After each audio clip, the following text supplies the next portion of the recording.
The football team has no name. The New York Giants fans have no shame. And it's been Batman forever since the Cowboys won the big game. You are now watching a Philly Fuego production. Gracias, amigos. Fly, Eagles, fly. Welcome to the Nest Out West, where Eagles fans are always the best. I will always ride or die for this team, and when I'm gone, please bury me in green. Now I don't want to come off like I'm bragging, but I'ma bring the heat like an effing dragon. You can call me Fuego, aka Phillyzilla, coming to you like the Thriller in Manila. Lots of collabs and live streams galore. You're gonna love what I have in store. Giving you my all, I always will try. And just remember, it's fly, Eagles, fly. Yeah. What is good? What is going on? And what is cracking? I am Philly Foothills, and I am back in the Nest Out West, where I'm trying to bring you the best place to come get shit off your chest when it comes to our Philadelphia Eagles. And today was a good, beautiful day because Eagles finally got off the schneid, got a W. What's going on, my guy? We are live not only on my channel, the Nest Out West, but we are double live in it tonight.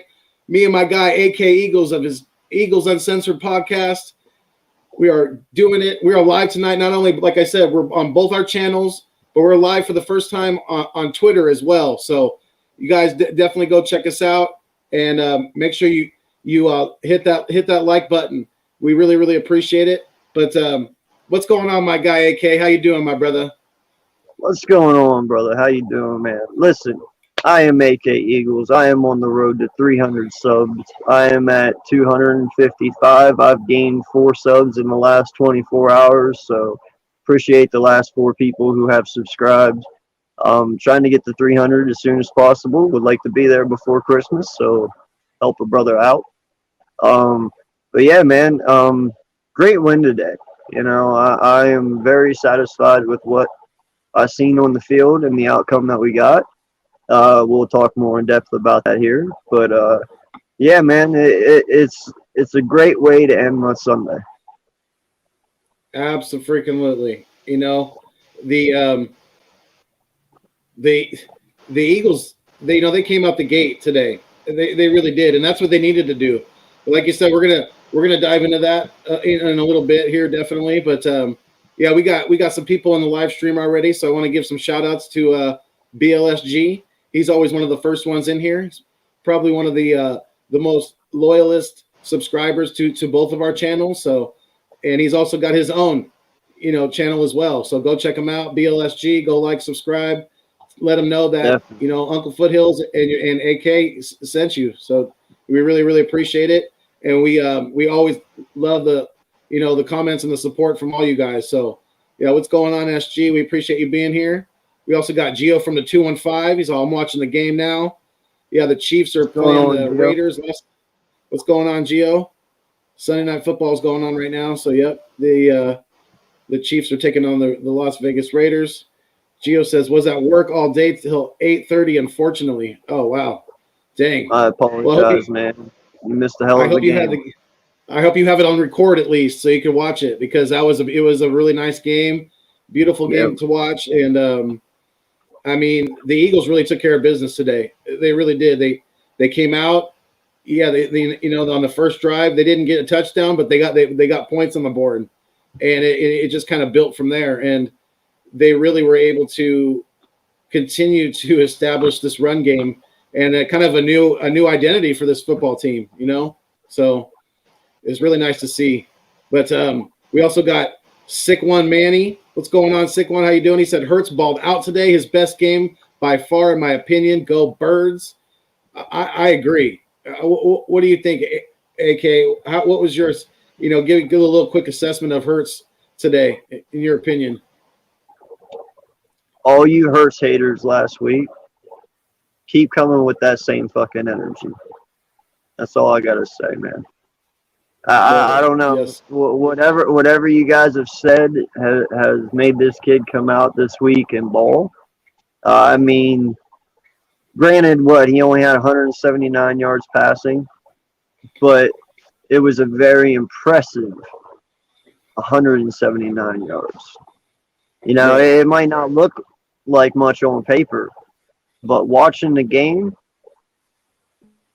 the kid played his ass off, man. He really did.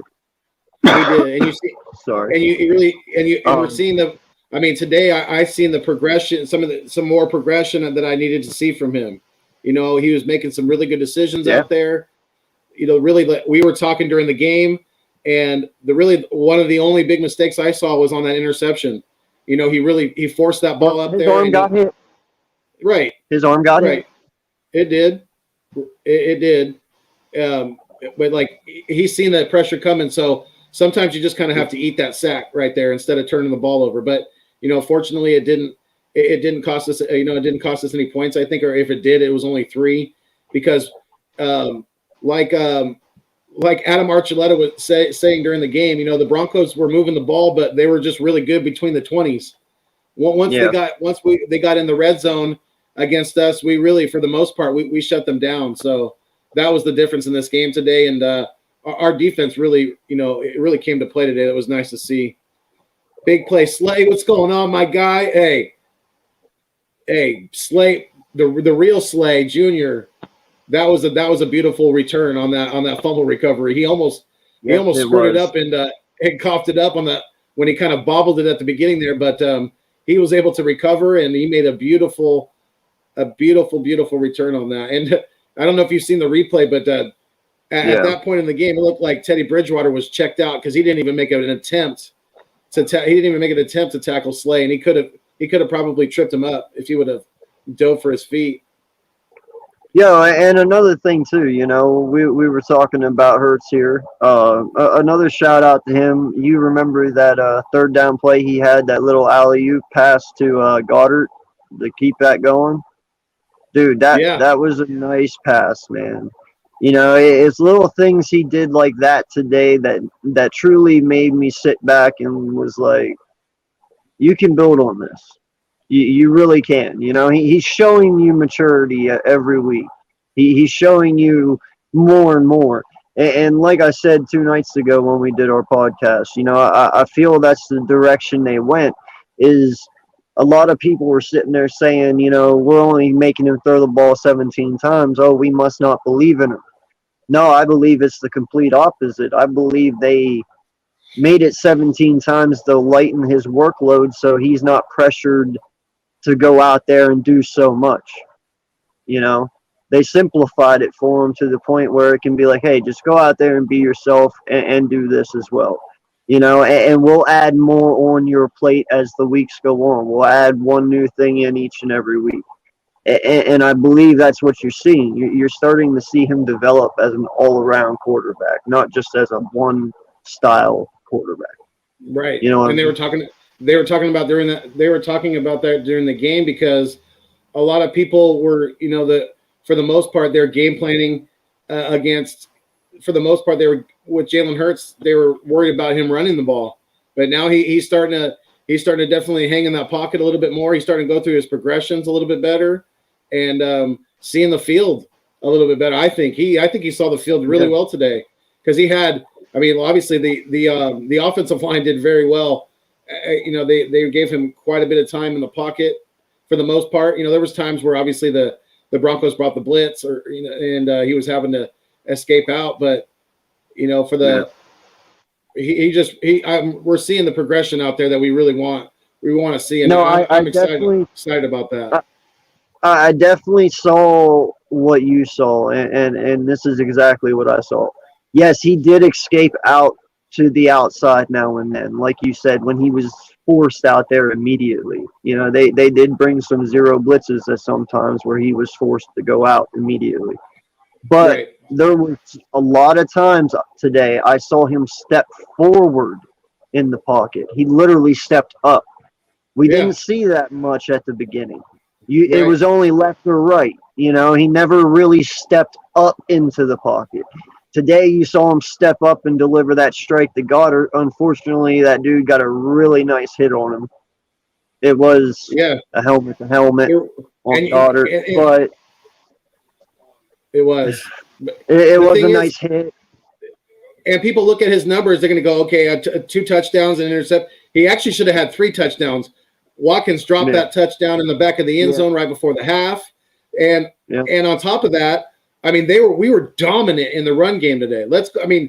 We rushed for over combined with Jalen, with Boston Scott, and with Jordan Howard. They rushed for over 200 yards in this game as a combined unit on the offense. That's pretty damn good.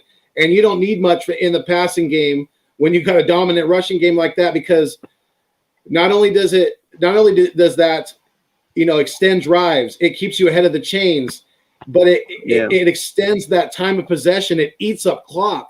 It eats up a lot of clock, and it limits the amount of time that the other teams get offensive possession. So your percentages of winning just go up and up and up when you have the formula that we had today. And I mean, I think if we would have had Jordan Howard and Miles Sanders as a 1-2 punch out the gate, and really was a run first team like we've been this last couple of weeks, I think we would have a record pretty damn close to the Cowboys right now. I think we'd probably be like 6-3, or I should say we played 10 games, so I would say like we'd be 7-3, 6-4, right around there. We would be right on their ass. I feel, because Jalen Hurts is, he had that one strip from behind where he didn't turn it over, but he is taking care of the football a lot better than he did last year. That was, I don't know if you heard them say that, but the interception today was his first interception since the Tampa Bay game. So that says something right there. He hasn't turned the ball over since that game, and that's been several weeks now.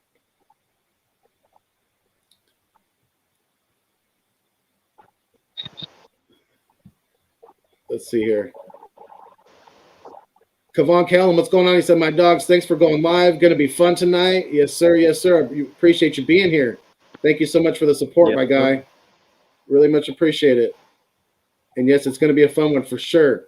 Jay Milton from Jersey said, I turned off the game to tune in on the stream. Hey, we appreciate that, Jay Mill. Really much so, my guy. Thank you. Thanks for the love. Yes, sir. Kavon Calum said, it wasn't even that we won. He was accurate. He was going through his reads, and he stayed in the pocket.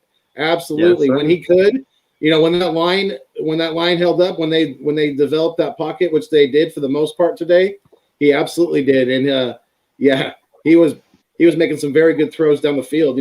It's too bad that Goddard went out early, because I feel that he was going to have a big game today. He was on, like you said, he had that little alley-oop pass that he tipped back to himself, and then he had that nice crosser that he ended up getting hurt on.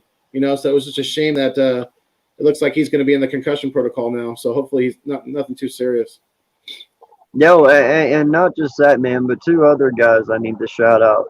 First off, Jordan Howard, man, what a dog! Like, I cannot say enough about this kid. The things he had to endure, the things he had to come back from, and to do it at this fashion, man. Like, props to him, much respect. And Davion Taylor, dude. Like, no lie, this kid has come to play some football. I'm really loving Taylor, man. And sky's the limit for this kid. He's only getting better each and every week. He really is, So I can't wait to see where he goes. Yeah. Jay Milton from Jersey said, Hurts took exactly what was available and what the defense gave him. Yes, he did. Yeah. He didn't. He owned the only one that he forced, but like AK said, his arm did get hit, but I think he did kind of force it, because I think he should have just eaten the sack there instead of throwing the interception. But it is what it is. But he played, for the most part, he played flawless football today.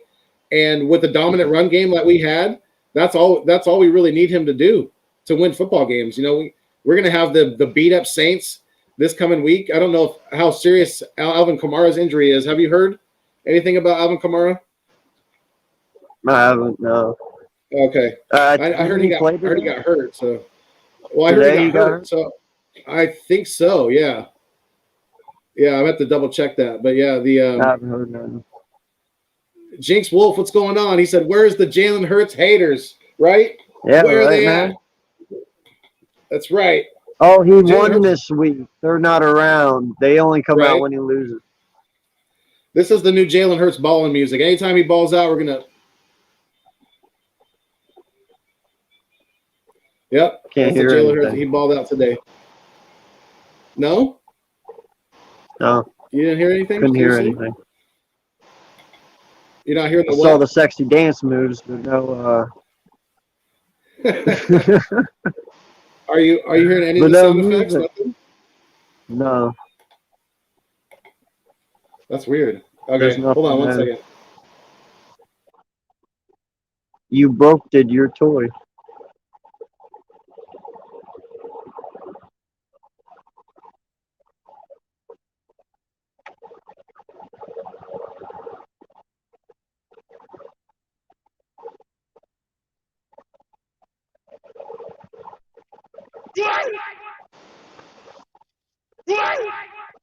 No, nothing.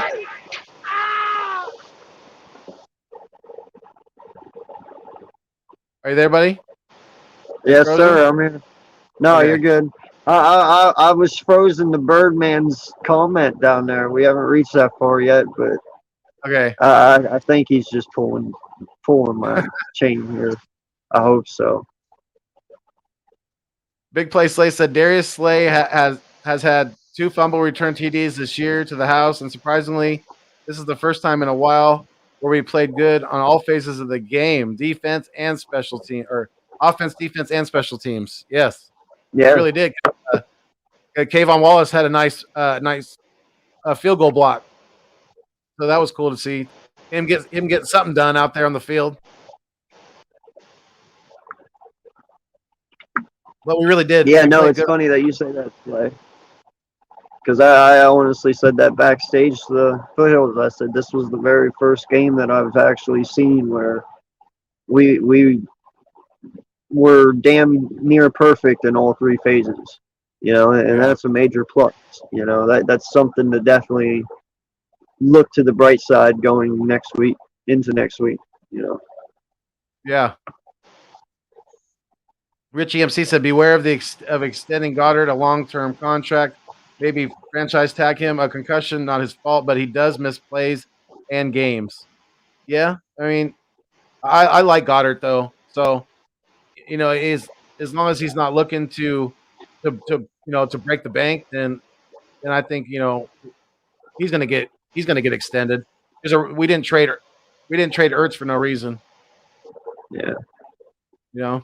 No, I think Goddard's good, man. I have no complaints whatsoever with extending him. None whatsoever. Yeah, yeah, it did. I said that earlier. Big play. It did look like Goddard was going to have a good game. Yeah, it's a shame that he went down. Definitely. Papa Source said non-existent jinx. Also, shout out to Davion Taylor with 2 forced fumbles. Yes, Davion's like my guy here. AK said he's coming to play. He's definitely stepping up. He's been Yeah. him and TJ Edwards have been the 2 that have really stepped up at the linebacker position, and I'm glad somebody had the cojones to do it because the Alex Singletary and the Eric Wilson experiment didn't go so well early on in the season. Dude, how many heart-stopping moments did we need today during this game? Not only do we have the Fletcher Cox scare, then you turn around and Kelsey, Right. and then you turn around and then Dickerson. It was like, It was I not know. fun. But luckily they're all 3 okay, Yeah. but damn, like when I saw all 3 of those guys, I'm like, no, And John not like that. and Howard even limped off the field at one point too, Yeah. but he was fine too. He came back and played strong. He's a hell of a back. And to anyone who thinks that who ever said or thought that Jordan Howard was washed up, washed up at 27 years old. No, this kid's got a lot of good football left in him, and you've seen it today. He's hungry. He's pushing for those extra yards. He's a good power back to get you those tough yards when you need them, and he's great between the tackles. He really is.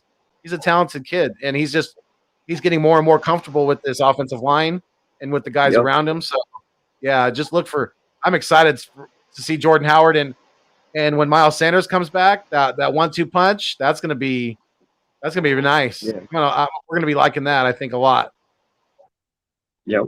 No, I totally agree, man. They will Thunder and lightning. complement each other very well. Yep, absolutely. Richie MC, what's going on? He said Quez dropped. What the hell was that? Imagine if that was Rieger, Hightower, or JJ. Pays to build clout with the fans. Yeah. Well, everybody makes a mistake, definitely, and I obviously didn't like to see that drop at all. I jumped out of my seat. I was upset, but I in return, like I was telling my guy here, AK, earlier on the phone, while we were texting during the game, that I like to see that he was mad at himself and that he wasn't just like brushing it off, like, oh, Right. well. Like I like to see that he's got that fire and he wants to be better and he wants to, make that big play the next time, because Wes has been making some big catches for us this year, and nobody's perfect. Everybody makes mistakes, so I just hope that he learns from it and that it builds that drive in him even more, and it drives him to be that much better of a competitor and a receiver in the long run. Yeah. No, I agree with you, man. You could see the frustration on his face.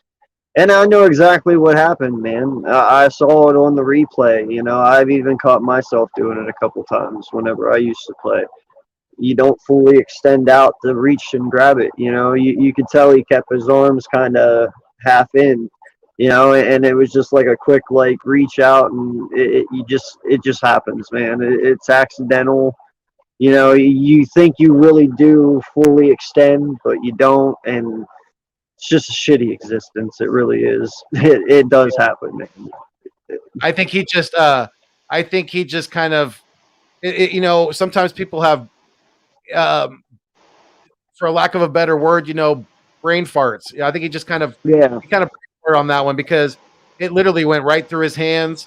And Yeah. but I want to give, like my guy here, Big Play Slay said, that was a beautifully thrown from Jalen Hurts. It was beautifully thrown. Yeah. It was a dime in the back of the end zone. It really was. It was an There absolute is dime. no And excuses, but no, still. there isn't. But he's making it. But he made the throw. Last week he Yeah. didn't make the throw, and the receiver, he didn't make the throw, and the receiver was open. On the Devonta Smith one in the corner. This week he made the throw, but the receiver didn't make the catch. Obviously, I think you give that 9 times out of 10, even more than that, I think Quez is going to make that catch, because it was right there. It couldn't have been. There's 8 touchdowns Jalen should have had. Right. We'll just keep track of it as we go. Hurts is definitely improving in the pocket today, and man, his legs again being a factor on third downs. Yes, he's a smart kid. He knows how to move the chains, and how to. He just really knows to take what the defense gives him, like we've been saying. Man, I'll tell you what, man. I won't lie, though. Sometimes when that kid slides, he makes me nervous. Because there's sometimes he has some ugly slides that could end up getting him hurt. You know what I mean? Yeah. Hey, maybe you got to work on that a little bit. Well, maybe that's something they can work on. All right, here that's the Birdman ones. Yeah. What's going on, man? 4951. Hey, if you guys out there have checked his channel, make sure you go check out Birdman_951. Let him know that we hit you. And we said, keep it Fuego, and always keep it as well. But yeah, what's going on? He said, haters are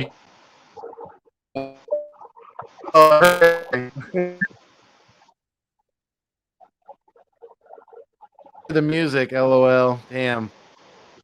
Sucks. Let me see if I can try it again.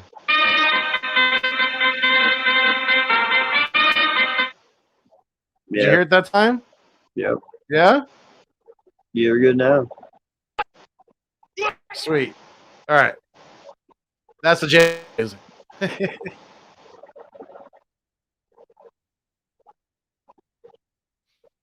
Man was dancing to nothing. Hey,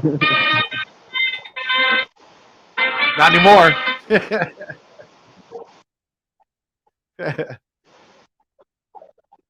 First red zone on third down. Who missed the block that caused Hurts to scramble to the right? I think it might have been Gainwell, but I'm not sure on that. I'd have to double check that, Richie. But we got 10 people on the live stream right now, so shout out to all you guys. Thank you, and kicking it with us tonight. You know, a little post game live stream we got going here. We're live on not only my channel, the Nest Out West, but we are also live on my guy here, AK Eagles channel, Uncensored podcast. Whatever you're on right now, make sure you hit the like. No, but you hit the like on the other channel as well. So we really, really appreciate it because it helps with the YouTube algorithm, helps content out there more and more, so we get more eyes on content, and we can get AK Eagles his his YouTube Christmas present and get him to 300 subscribers before Christmas. I would much Right? appreciate it, and also, it's free, Exactly. so it does not cost a dime. Just hit it just to be nice.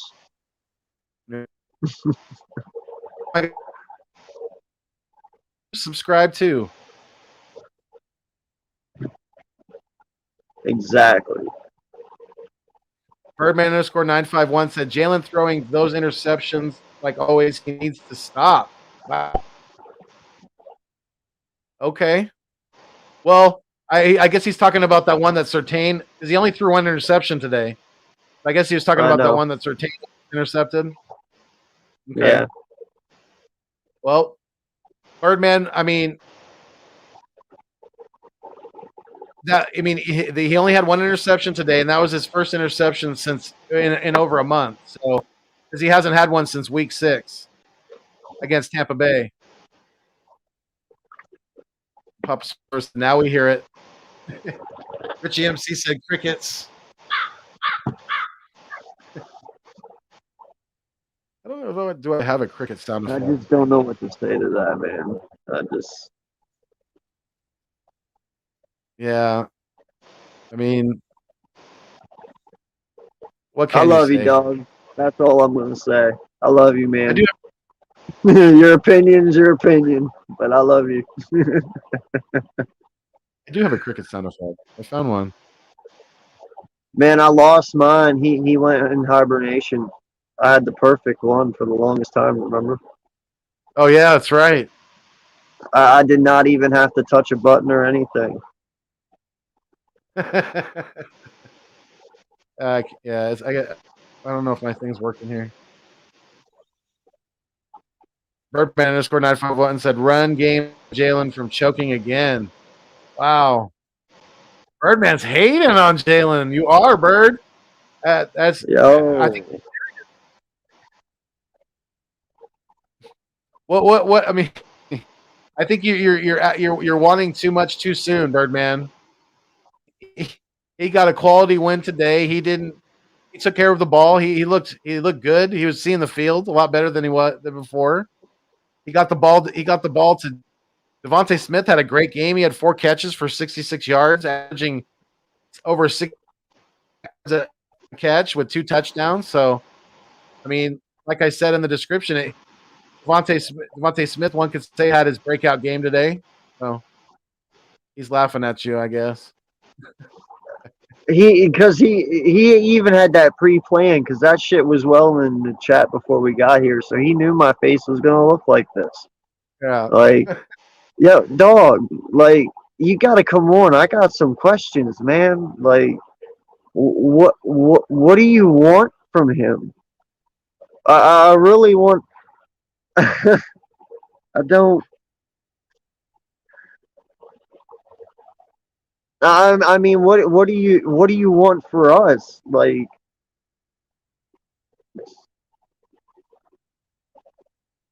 Hold on one it's not second. like he's got 12. It's not like he's got 12 interceptions. Like, he's got 5. And he hasn't had one since the Tampa Bay game. Yeah. He hasn't had. I don't even think he hasn't had a fumble either. So he hasn't turned the ball over at all since week 6. So I don't know what more you want from a I, guy who's first year in an offensive system that is being run by an offensive area and a rookie head coach. So it's, I mean, where is the expectation level? I mean, Birdman, where do you think we should be at? Honestly, right now. I mean, to have you comfortable with Jalen Hurts, where do you think we should be at, Birdman? I need to hear from you. So I dropped the like, are you expecting 300-yard games from this kid? I mean, is that where you're at? Like, I don't understand. Like, he loses and you tear his head off. He wins and you want like Tom Brady-esque or some shit. I don't know. Like, what can this kid do to make you happy? He's not done bad. He's improving. He had such a good game today. What? I don't yeah. understand. I'm confused. We got one of the goats in the building, Joey Shake 72. What's going on, Joey? Oh, we appreciate you for being here. Yep. Like I said, one of the goats. He's a big time Eagles content creator on YouTube. So we appreciate you checking into the live stream. We do. Thank you for the support and keep doing your thing, Joey. I've been enjoying watching some of. I definitely sometimes I can't catch them live, but I've been watching some of the shakedown the shakedown podcast that he's been doing with Philly 500. So I've been enjoying some of that recently. Yeah, I appreciate definitely you being here, Joey. Content creator, definitely. And it is a good day, definitely. And yes, and cheers to that, definitely. Yeah, Birdman over here on the poop parade. Jay Milton from Jersey said 216 rush yards. Howard was 12 for 83. Scott was 11 for 81. And Hurts was 14 for 53. And Gainwell was 2 for 5. Yeah. 216 yards rushing today. That is very, very impressive. Our run game is very dominant and continue. And I think we could really count on seeing more of this going forward with this offense. You're going to see us be, more of a run first, a run dominant football team. You really are. And no lie, man. Like our secondary had a dominant day today. I won't lie. Their wide receivers were not around very much. They did have some catches here and there. I won't lie, but for the most part, we held our own, and very well, I might add. But yeah, it was a good day. It really, really was, man. Like I told you though backstage before we came out here, I'm not ready to throw my hook, line, and sinker in just yet. I need to see a little bit more because I'm not on the. I'm just not going to throw my heart on the JG wagon just yet. Like he could come out next week and completely tank again. I don't know, but I need to see a little bit more. But offensively though, dude, I'm good where we're at. I really am. I think we are on the right track to right where we need to be. Yeah, I think so too. And we may have been disagreeing with Birdman about Jalen Hurts, but we could agree with him on this. Derek Barnett is definitely ass. That is for sure. He may have had a sack, but yet again, he had another personal foul today on a third down, deep in our own territory. So, he was lucky that our defense was playing really solid in the red zone, and on top of that the Broncos were committing penalties all over the place, and we were able to keep them out of the end zone on that drive because that guy he just keeps continually just drive me freaking crazy. And my new saying is number 96 has got to hit the bricks. That is my new saying. Birdman had a good day. He said Jalen had a good day. Oh, okay, now you say Jalen had a good day. So here he is. Listen, man. With no further ado, here's the man, the myth, the legend, the maybe Birdman, maybe the Jalen Hurts hater. I don't know. The Gardner Minshew. Is it Minshew mania time? But the man, the myth, the legend, Birdman _951. What's going on, my guy? How you doing tonight? What's up, guys? What's going Hey, on, brother? your How shadow, you doing, man? your shadow Can you man can you tonight. guys hear me? Shadow man. Yeah, we can hear you. Oh, okay. Yeah? You can't hear me?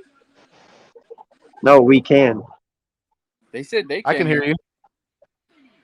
Hello. Huh? Yeah. Oh, okay. Huh? So Good. so my comments, guys, I'm just trying to make AK mad because he's a little too happy for me. Hey, I need some lights back there, AK. It's too dark in that room, man. Give me some lights or some fireworks back there. No, I want all eyes on me. That's why it's black behind me. Oh, okay. But great win today, guys. I couldn't really get to enjoy the game that much because Mia's actually really sick. So it's been a long night, a long day. She's had a pretty bad fever since early morning. So Oh it no. was Damn. kind of hard to enjoy the game and everything. And I was like, man, it always seems that these Eagles do that to me. I'm ready for the Eagles, and then I get a letdown. And then when I'm not, kind of, doing something, and then they start winning games. So but I did get to catch what I could, and it's just crazy because what I'm seeing from the Eagles right now should have already been happening. The only thing I could say about this game is that starting from now, that Nick Sirianni, and Send the link Jalen to and the guys Joey. that had great games today, that there's no looking back anymore. We cannot we cannot continue to build a team to play like this one day. And this is pretty much the best game of the season in my eyes. You could say the Atlanta game, but Atlanta's not. Atlanta, I mean, look what Atlanta did today. That tells you the whole story about Atlanta. But today is a whole lot different because Denver is a good team. They can play good defense.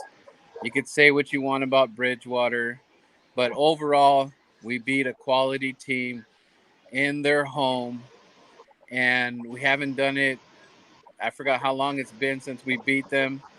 And shout out to all the Eagle fans. Sandy, Yi I Go was in the building. Puga, all the fans that were down there in Denver. You guys held it down for the Eagles, and I'm so excited that the Eagles made it so nice to see a victory in Denver, Mile High. The odds were stacked against them. They went into the stadium, and breathing is the whole thing over there when you go to Mile High, and they just went with it. We had some close calls with Jason Kelsey. I was pretty pissed off that Dallas Goedert didn't get a penalty on that hit because if you watch the replay, I'm sorry, man. That was helmet to helmet right there, and it was the defender that made Dallas pay the price on that hit. And the NFL is it gets very disappointing, especially when they're throwing more taunting calls. There's more flags with taunting than an actual damn penalty, and it's just ridiculous. Sometimes I get really frustrated with the NFL, man, because potentially that's a concussion right there, and you're causing these players slight brain damage and all that, and you don't even get a flag. It's pretty Yeah. upsetting. But like I said, this team, we can't go backwards no more.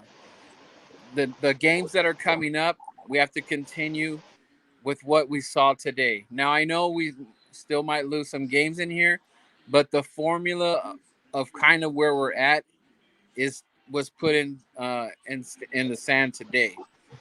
And Do you as like far as offensively where we're at right now, though, Birdman? it's a little, it's kind of hard to give like the fairest like statement about it because Miles Sanders is supposed to be the lead dog, so I'm really nervous when he comes back to see how Sirianni is going to handle the situation. But the formula is there. I don't know why you would probably think not to use Miles Sanders. There's no reason for that. So that makes me a little bit nervous. I want to see. Is it Tyree Jackson, the tight end? Yeah. Yeah, I want to see him get the ball more, especially because maybe Goddard might not play against the Saints. So he's got to step it up. Not really seen too much from Jalen Reagor. Quez had an opportunity to have a amazing catch today, and he kind of let down Jalen on that point at that. And that's not the first time this has happened. We've had some deep shots taken from Jalen, and our receivers kind of let him down. Either they're stepping outside, or they just flat out missed it. But that would have been a big thing for Jalen to have got that catch, because I'm super critical on him because I already know what's at stake here, and you could already see Howie Roseman is going and looking at every freaking quarterback in the world because of his quarterback factory. But like I said, that this game to me means I don't want the Eagles to look back anymore. Whatever happened, all that travesty that happened, just move on, and let's just build. And it's right there, man. I mean, we could still hit 8 games. I believe. I mean, 4 more games. I don't think that's too crazy for me to say that. I think we can get 8 games. So, Yeah. What's going on, Papa Sora? Richie MC wants to know, is that a blue light special? Yeah, that was for the Holy Gator podcast. Oh, got you. Trying to switch it over to green right now. So, Peo, what's going on, my guy? He wants to know who you guys think would be the best wingman at a church from the best Eagles.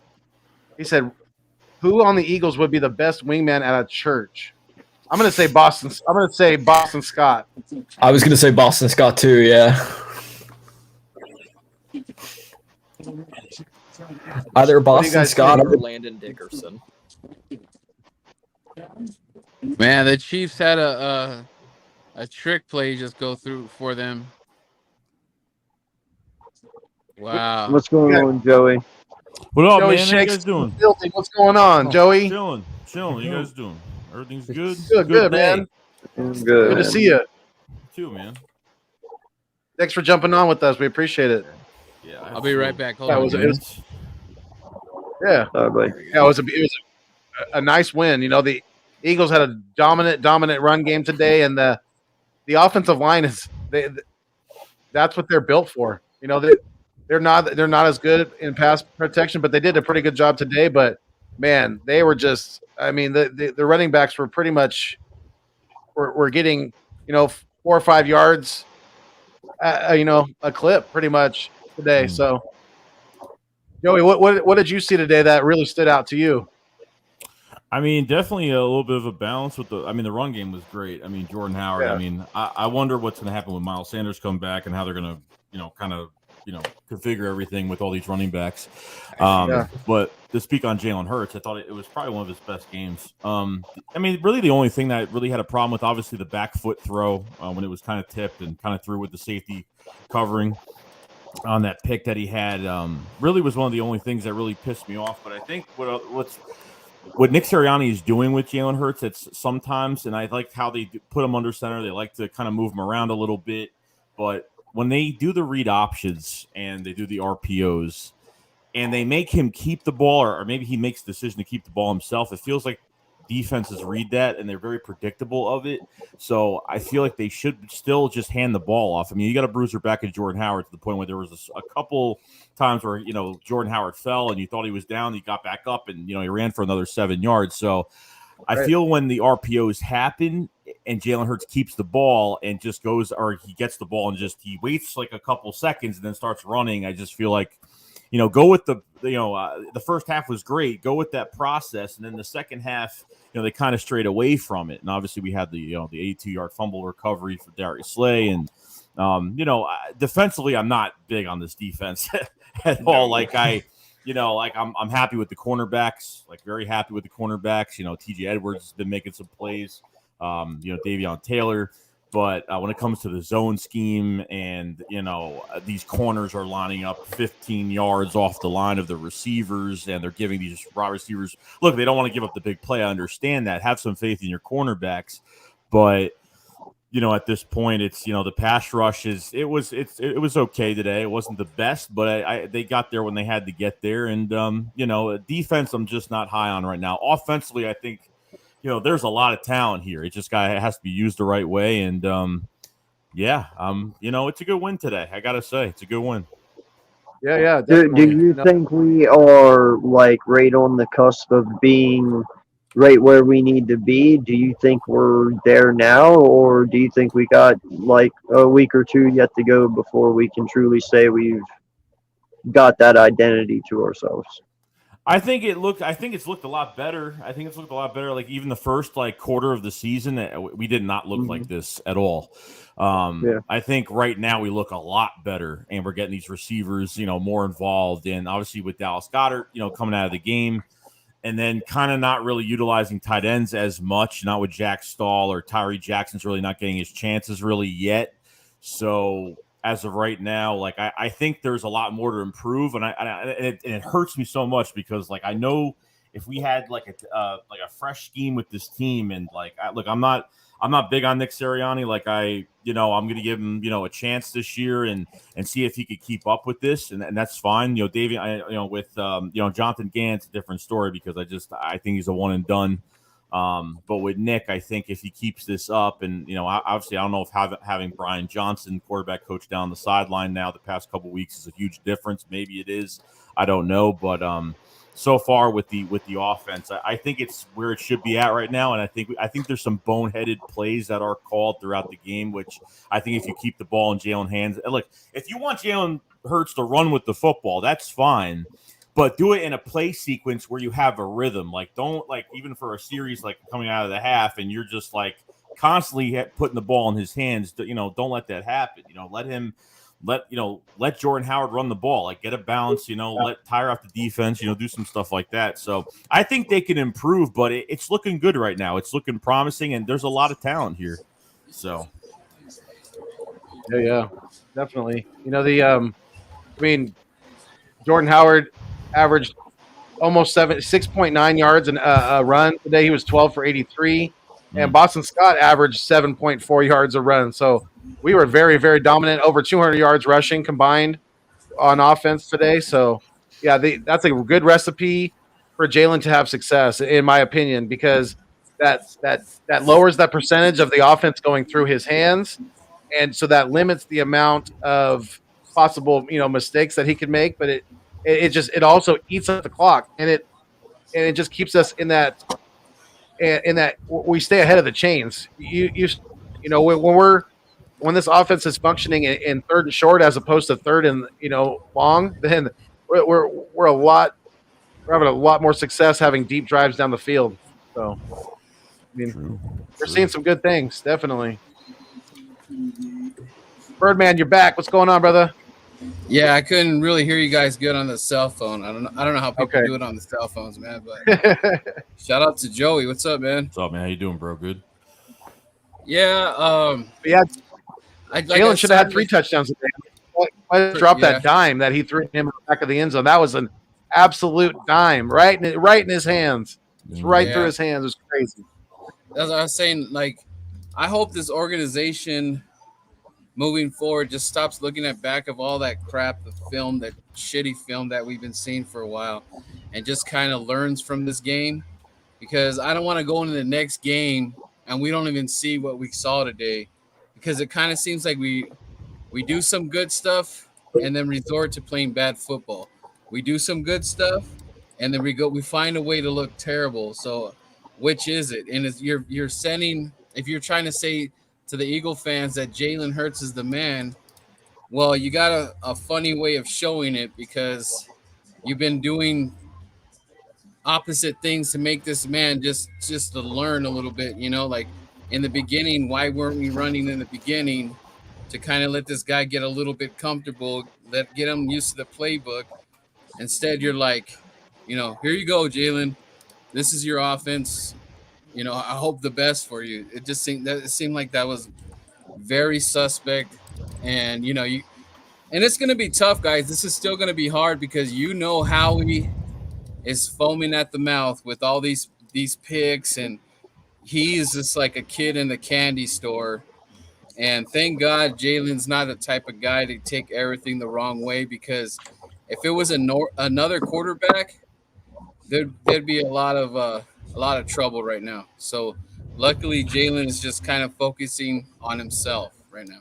I think the problem is they haven't been catering to Jalen Hurts' skill set even beginning of the season, and it's not just RPOs and stuff like that, but it's like I think even this game I kind of noticed he was taking more command of the field. He was kind of changing the plays a little bit. So when he sensed a corner blitz, he ran up the middle. You know what I mean? So he knew he was going to get hit. He had some boneheaded plays, but some of these plays you could put blame on Jalen, but at the other side of it, like Nick is calling some pretty bad plays. If they're telling him to keep the ball, and I said it earlier, like every time Jalen Hurts, and like I said earlier in the stream, like if Jalen Hurts gets the ball, like if there's a good play sequence where it's well balanced with the run and the pass, and you want to do something like that, where you want to do a quarterback scramble, whatever you want to do, that's fine.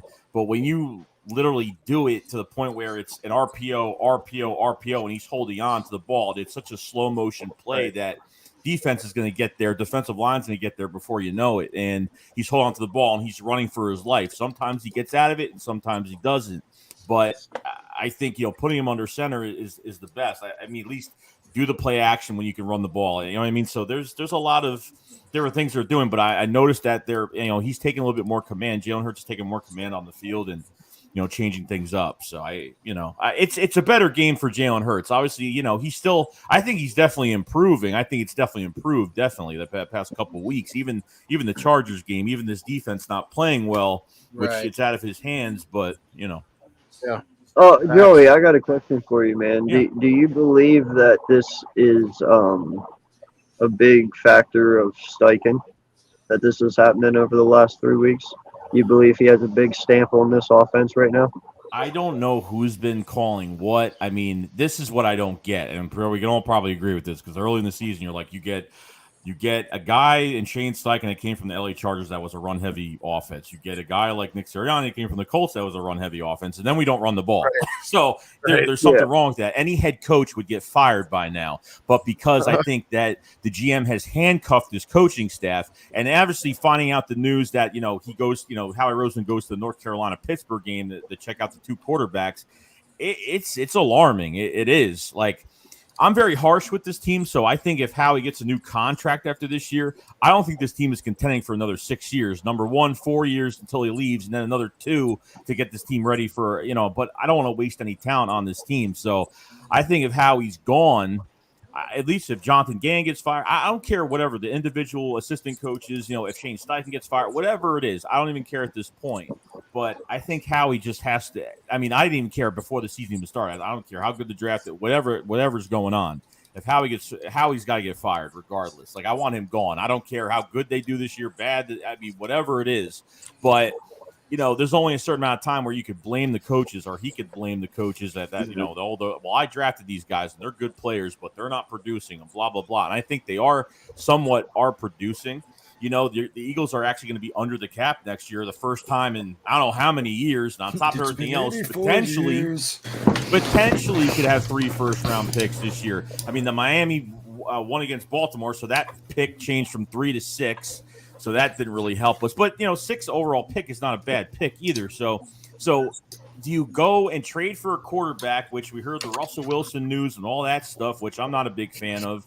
Do you go out and move up in the draft? I mean, who knows who's going to be looking for quarterbacks this year? Washington could be looking for a quarterback. You could have the Giants could be looking for a quarterback. I mean, there's teams going to be looking for quarterbacks. And then you got to be in competition to give away picks. So why don't you give Jalen Hurts another year? If the rest of this year pans out with this offense, give Jalen Hurts another year and see what he's got with and hopefully there are a lot of changes from front office to surrounding coaches and this is why we didn't have Brian DeBoll as a head coach from the Buffalo Bills, because this is why we didn't have Stanley as a head coach, because the reputation of Howie Roseman, because they know what they're getting into when they come here as a head coach. They're not going to have 100% control of this team, and that's the truth. Right. It is. Well, And it's and true. you know, I made the comment yesterday or the day before to Foothills. I told him, I said, you know, if this man's out there already looking at QBs, I'm sorry, but if your ass is on the hot seat, the last thing you're doing is worrying about quarterbacks right now. Am I correct about that? You should be worried about this team and winning at this point. Like him going out and looking at quarterbacks, that shows me he's not worried about his job at all. Yep. Yeah. I mean, it just doesn't make any sense. We have so many holes on the defensive side of the ball. We need to be focusing on defense and defense pretty much solely alone in this draft coming up. You know, we really do. We have to stockpile some talent, and we can, you know, we could really make this defense a lot better really quickly if we do this right. But we have to do it right. That's the thing. Yeah, there could be a linebacker right there, and Howie's like, "Oh, look, there's a quarterback right there. Let me. How's he looking right now? He's really sticking to that stupid quarterback factory thing, man." He laughs about it, but in reality, it's like it's not a joke anymore. Like it's our nightmare. It's getting ridiculous now. Like it's you drafted Jalen Hurts in the second round. Did he not? I mean, he hired Nick Sirianni as his head coach. Did he not? So I mean, and I think Howie. I personally feel that Howie had heavy influence on how this offense was ran at the beginning of this season. He wanted the ball to go through Hurts a lot, because that way, if he succeeded, he'd have something to kind of fall back on and go, look, I drafted this guy. This is our future guy. Look at how much success he had in the first year with a rookie head coach. You know, that's what I don't understand, though, man. Is he sits there and he says that he drafted Hurts because he hates that he missed out on Russell Wilson, but yet you're going now right back on your word only after a year of saying that to looking at another quarterback to potentially move on from Jalen Hurts. You know what I mean? He thinks it makes no sense. now, man. He thinks he's like, I don't know. He thinks he's Roger Goodell or some shit right now. I think what really threw me off, well, that didn't really throw me off because I really wasn't surprised, but I thought it was really embarrassing, was the draft this past year when the third-round pick, when we drafted Milton Williams, the War Room controversy. Yeah. And what I can't stand is that he likes the analytical picks. He doesn't pick best player available. He goes analytical. So when he drafted the analytical department said, let's draft Milton Williams. And then the other department, the scouting departments, I forgot who they were supposed to draft. It was another defensive lineman or something. Liam McNeil, which I'll give, not Howie this, but I'll give them this. Williams has done better than McNeil. Yeah, and Milton Williams is, you know what I mean? Like, but that's what I'm saying. Like, Milton Williams was the best defensive tackle with his testing. I mean, that was it. I mean, you know what I mean? Like, it just, then you draft Landon Dickerson in the second round, which I have no problem with the player. You're basing it off of like his ceiling more than, you know, anything else. You know what I mean? It's crazy. Let me throw this out there too. You know, it's been shown that Howie doesn't listen to his scouts, right? He goes on his own path a lot of the times.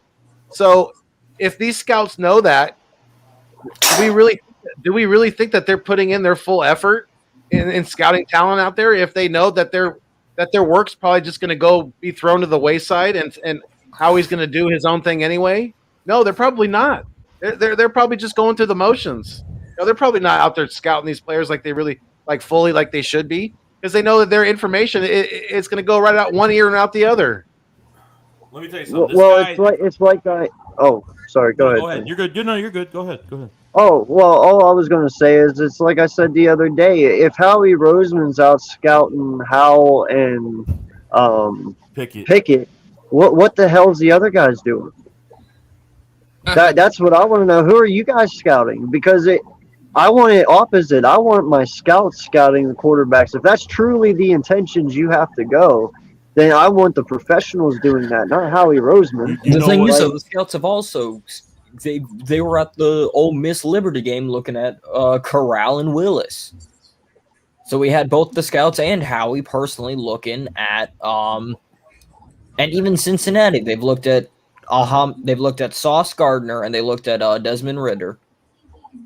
You know what? You know what's really scary about? What the scariest thing about Howie Roseman scouting a quarterback and actually being at that's the scary part, because he never personally goes to a game to scout ever. Right. I mean, that's scary. I pray to God he was just trying to look at the booty. I pray to God that's all that it was. Maybe He like, bam. hopefully he had a family member that was maybe playing in the game or in the band or Right. something. I don't know. Was there a defensive player on any of those teams that looked good? Is that... I mean, it would be too far fetched to go right now to saying that this would be a smoke screen, correct? Like, there's no reason to have this big of a smoke screen already. I'm pretty sure it's on footage. It's not It's not a rumor. What I need is a press. Even though he'll probably lie, because although it never said he was looking at QBs, it just said he's here. I need a press conference, and somebody ask him, "Were you looking at QBs?" He'll probably lie, but I at least need somebody to question this man and ask him, "What the fuck are you doing?" We always look at every opportunity to improve this roster, and the same old PR bullshit that we hear every. That's why I hate hearing him before the season starts. I hate hearing him after the draft. Like when we drafted Miles Sanders, he's like, "Oh, we draft running backs in Philadelphia." I'm like, why you gotta say it like that? No, we don't. Right? Like that. You know what he's kind of reminding me of, dude? He's kind of reminding me of Jerry Jones, man. He is, and it's unfortunate. He's kind of like poking at. I'm like, dude, are you a GM or are you the owner? Or what's going on here? Yeah. Yeah. It's just, more than likely he's going to be making these picks, but it's just, we just got to hold our breath and hope he doesn't screw this up. Mm-hmm. Ain't that the truth?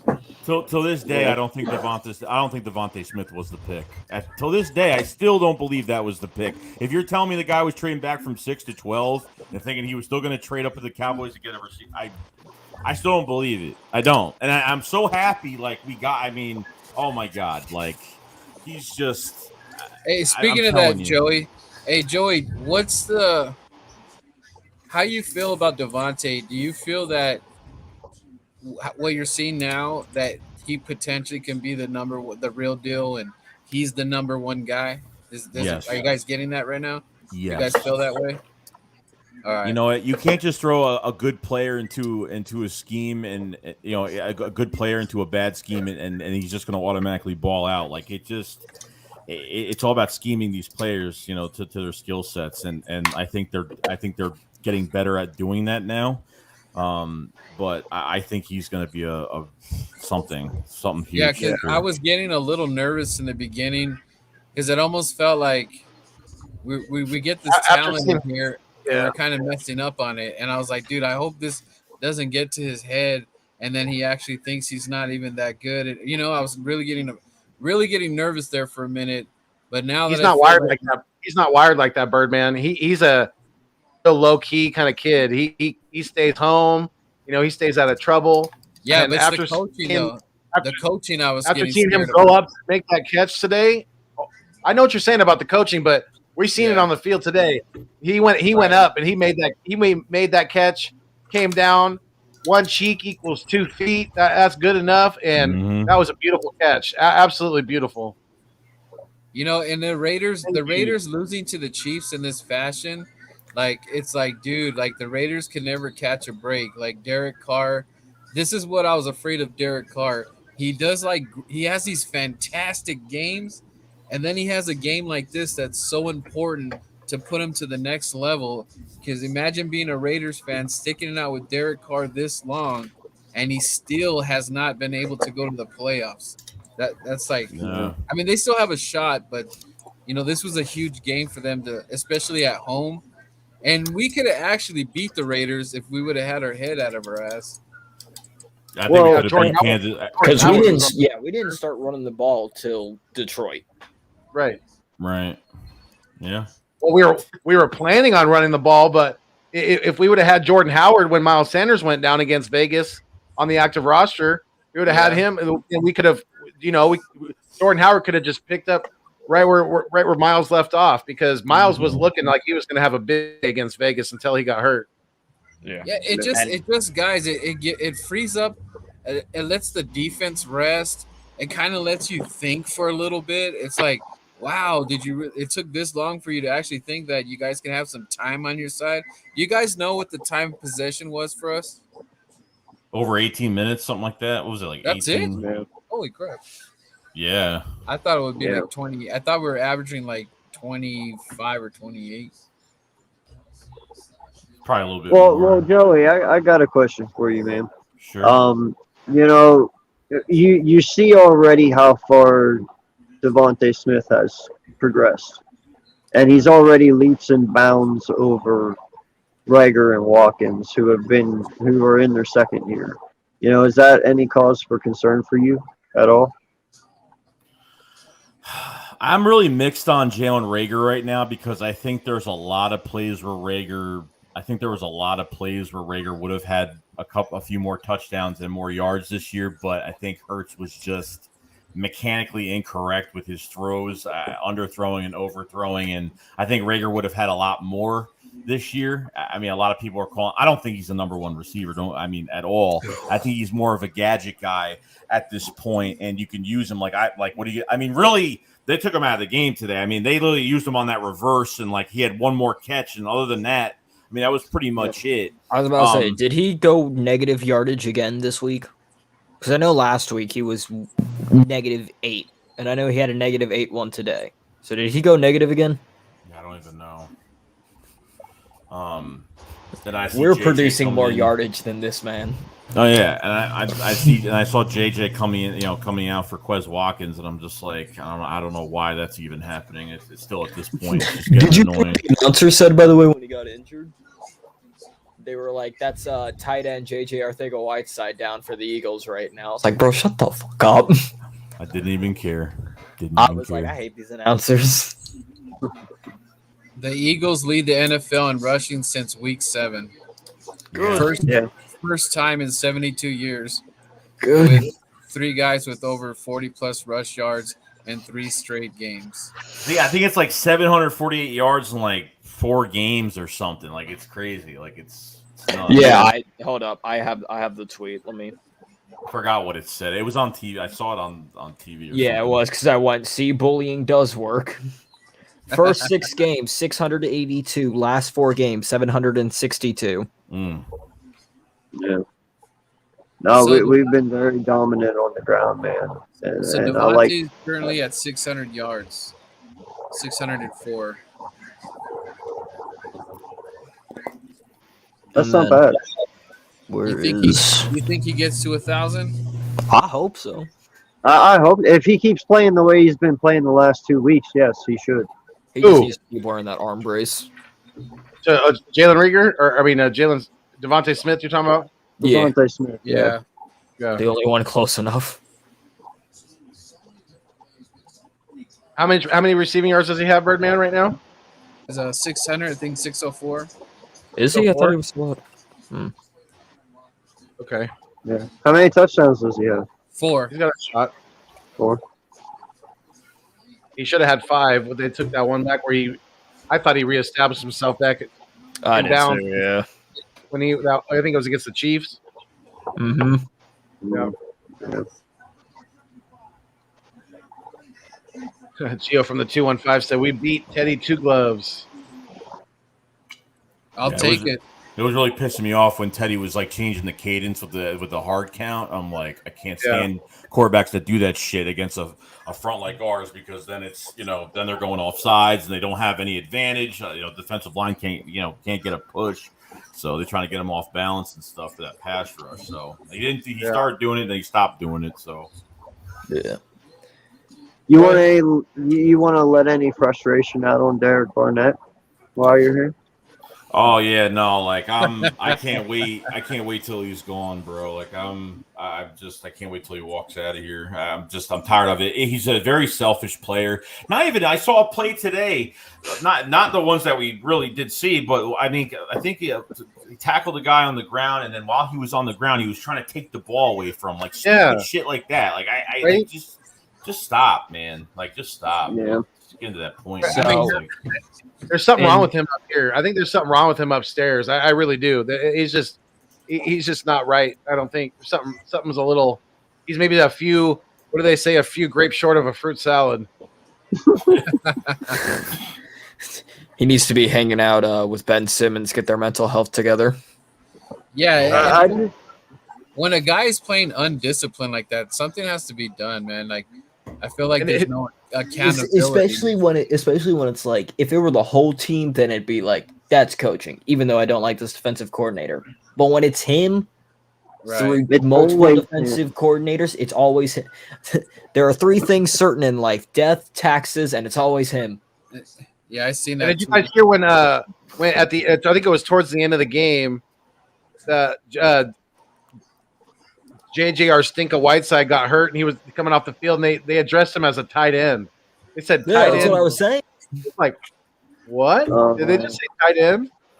I would have said water boy, not tight end. By the way, on his last, I looked at the tweet. On his last two touches, both last week and this week, Rager has negative 14 yards. So for the past 2 weeks, he has negative 14 yards. Yeah, and he's a shitty punt returner too. Like the guy is just horrible at punt returns. Yeah, and I think because he was, I really do think that because he was selected in the first round, you know, a lot of people's expectations are probably too high for this kid because he was.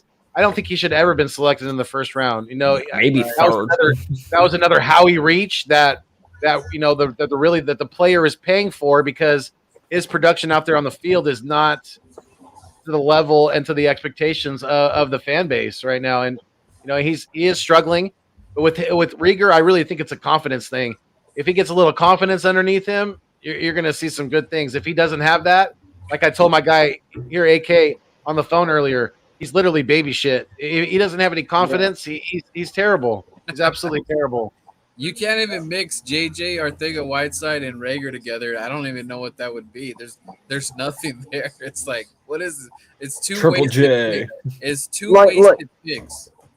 yeah, like no lie, man. Even though he was taken in the first, none of us expected first round talent from Rager. No. Okay, we didn't. Okay, so literally, my guy, just go out there and just do better. That's all I ask. Like, just don't shitty it up. You know, like just go out there and just make some catches and play a little bit. You know, And there are two things, and I guarantee you we would see a different Jalen if this happened. There are two things that you could have done instead of selecting. Sorry, three things you could have done instead of selecting Rager. One, select Jefferson. Two, you trade that pick and you get DeAndre Hopkins. Or three, you what's its face? You complete your promise and you trade up to get CD Lamb. Because all draft week we heard we want Lamb. We want this. If you went with Lamb and Hurts, because they still would have taken Hurts in the second round no matter what. And then if you take Lamb, automatic, that's a connection there. And then you add Devonta Smith, that's a receiver core that's done for years. We'll never have to draft another receiver again. By the way, guys, I really hope that this is that we're turning the page because we're about to play the NFC East and things are gonna get real because I know Cop Pizzle is foaming at the freaking mouth, and Well, that's just because do he's got not rabies. wanna- I think I do not want to lose against the Giants. Play the club. I don't care how bad we are this season, the rest of the season, we cannot lose to the stinking Giants, man. And I know over there, Joey doesn't want that loss either, man. Because I'm like I need the same energy when we start playing the NFC East, and I actually hope that Cowboys game actually turns into meaning something. Maybe it's seeding or something. I really hope because I want to rematch with the Cowboys, man. Because that Cowboys loss still affects me today, man. Like man, I want to play those guys again. What's really scary right now is that this team is only one game away from a wild card spot right now. Like pretty much right now. They beat the Saints next week. It's going to be even better if they could do that. So I mean, it's scary to think. Yeah, they're beat up badly. So take advantage of that. I mean, we're like 1.5 favorites right now, which I'm shocked. Because I think Atlanta. I think what is the wild card spot. Is Kamara got a sprained ankle? Is that what he's got right now that he's dealing with? Yeah, that's what I was going to ask. Did you hear anything on Kamara? Is he? I don't think he got hurt today. I think he was hurt I think he was hurt this week, and they just didn't play him. I think he was hurt previously. Because it looked like he was rolled out. They do have Mark Ingram though still. And Chase is hurt too on Washington. I'm not worried about Mark Ingram. I heard Chase got hurt. Is that right? Yeah, I think he's got an ACL. That's what I heard. Ooh. That's a big loss. It's something with his knee, Alvin Kamara's knee. And Washington beats Tampa Bay too. That's interesting. Well, that was Taylor Heineke's revenge game. That was very, very surprising. Yeah, I want to see how the Rams do because they just lost Woods for the season. I know they picked up Odell, but I think that's a huge impact on the Rams. So things are gonna get interesting here. The Lions are progressing. They didn't lose today. They tied to the Steelers. I will say that is the hugest L for Pittsburgh, though. Tying the Lions. I will say, as much as it sucks for Robert Woods, my boy Van Jefferson better start eating soon. Jefferson? Yeah, he is. Well, they got Odell too. They got Odell. And the starting three would have been Kupp, OBJ, and what's its face? Woods. Now that Woods is out though, and Deshaun's gone, Van Jefferson, he's gonna start eating. He's really good. You know what sucks, guys? I'm not just saying that because he's the next skater, but he's really I was in Las Vegas, and I'm gonna have to wait almost 8 years to go back to that game to hopefully walk out with a W. But the Chiefs fans get to walk out of there a freaking W. So man, shout out to the Chiefs, man. No, yeah. Andy Reid. You also got to wonder if Jalen's like licking his chops for this game. He's like, "Oh, we playing the Saints." It was like, "This is where it all started, right here. This is homecoming for me." Mm-hmm. The last time we played the Saints at home, did we win that game? The last time I think that was last year. Didn't we play New Orleans at Philly? Yeah, last year. That was all black jerseys, I think. Yeah. Yeah, that was the Jalen Hurts. Yeah, that was the Jalen Hurts. That was when he started. Yeah, it was like this is homecoming. That game was in New Orleans. Oh, was it in New Orleans? I'm talking about in Philly. I forgot. Oh, then probably never mind. We didn't play that. I don't know then. I don't know the last time we played New Orleans and Philly. Probably in the playoffs a few years ago. I don't know. The only thing that worries me is like Malcolm Jenkins comes alive. He's gonna come alive in this game, dude. And I can't stand it, man. Yes, but if Miles was playing, we know last year he got stiffed on. Yeah. And I'm already defensive scheme for this. Bring the safeties down low because there's no way I don't think Trevor Simeon's going to be able to beat you over top. Yeah, that was a mistake. Malcolm Jenkins was a fucking mistake. That was a huge mistake. Oh, yeah. Absolutely. Yeah, another Howie Roseman blunder. You know, another reason why. He is a big reason why Jenkins didn't re-sign here. He was tired of dealing with his BS. Hey, I don't know if you guys have been paying attention, but you know we do need a linebacker. Are you guys hearing any names that like who's the top dog for that position coming out of the draft? Because I haven't really heard anything. Christian Harris, N'Kobe Dean, Thibodeau, defensive end. Oh, okay. I do remember. Well, yeah, that's the number one pick, though. All right, because I want to look at these guys, and I just we need a monster, man. We need someone that's gonna be a trend center, dude. Like we got one. we need that like be doggish type dude there, and I don't know what Brandon Graham's situation's gonna be, but we just need that vocal leader back. Like. Yeah. I need Brian Dawkins to get on this coaching staff somehow. If you can get a voice on this defense and someone who I believe will truly make an impact right away, that's Kyle Hamilton. Oh, I mean, and that is 100% my opinion. I think you got to but get Hamilton. Yeah. I also believe too, like if there's a way we could get Hamilton and Hutchinson, we should do that. I mean, Hutchinson would be a great piece to this defense as well. I mean, we do need defensive end help. You know, we don't know how BG is going to be next year, or even if we keep him. You know, he's 3? You Coming want off to an know? OT. That's you guys- twice 2 Penn State players have praised a Michigan. You want to player. know what makes me nervous too, man? Because I'm planning to be there at Vegas for the draft, and it's like it seems really exciting. Vegas? Yeah, it seems Huh? exciting because we have 3 picks, right?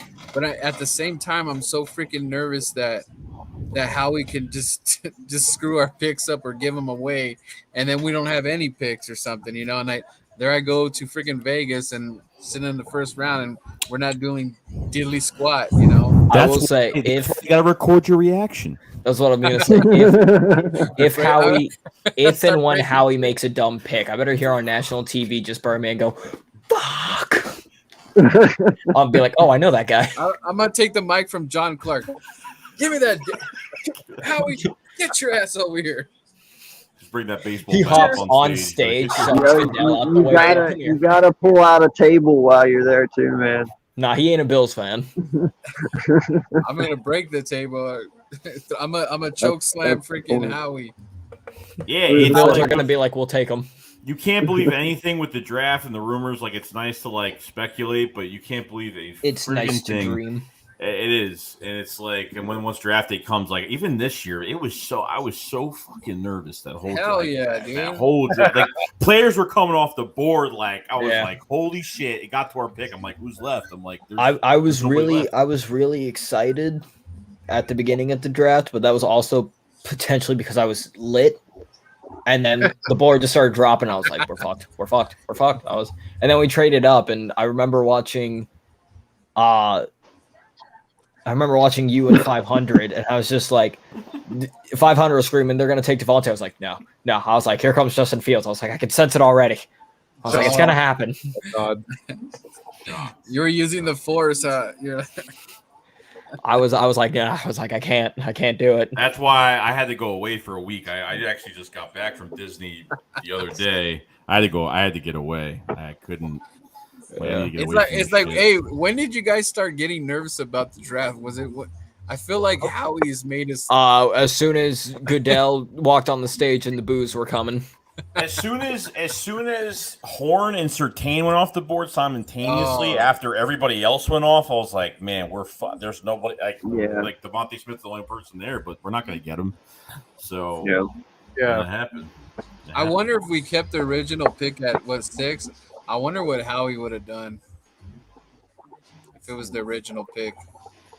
I will say I got nervous, and mainly that's because I just really wanted to draft this dude. But when Kyle Pitts went off the board at 4, I went, all right, here comes the real shit now. But we could have pissed. If you stay at 6, I almost guarantee you that Waddle's on this team. Yeah, I believe that. Yeah, it would have been Waddle instead. Yeah. But who was the best? Would he been considered the best? You know how it's like the best player available? Would he? Yes, he would have been. Player? Yes. Over Micah I Parsons. believe so. Yeah. Oh yeah, definitely, 100%. Are we talking about Smith or Waddle? Waddle. Waddle. Probably because they were. Because when he went down with that injury, and then it was like, now Devontae's putting up these numbers, but it would have been like, if Waddle were here, it'd have been him putting up the numbers. Because I mean, do you remember that Jacksonville tweet? They had Trevor Lawrence as a 9 on their chart, and the only other person as a 9 on their chart was Waddle. Okay. Oh yeah, I do remember seeing that. Yeah. Right. So no lie, he was the best overall player other than like Kyle Pitts and them that went before him. So yeah, he would have been your best choice. I would say Kyle Pitts was number 1. I wanted Pitts so bad. I was on that Pitts train. Oh my god! I know. I remember. Man. I was like, here we are. I was like, I am now the owner of the Pittsian Society.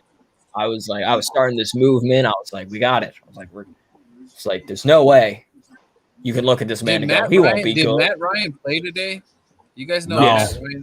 No, he didn't play today. I mean, he was there, but he didn't at all.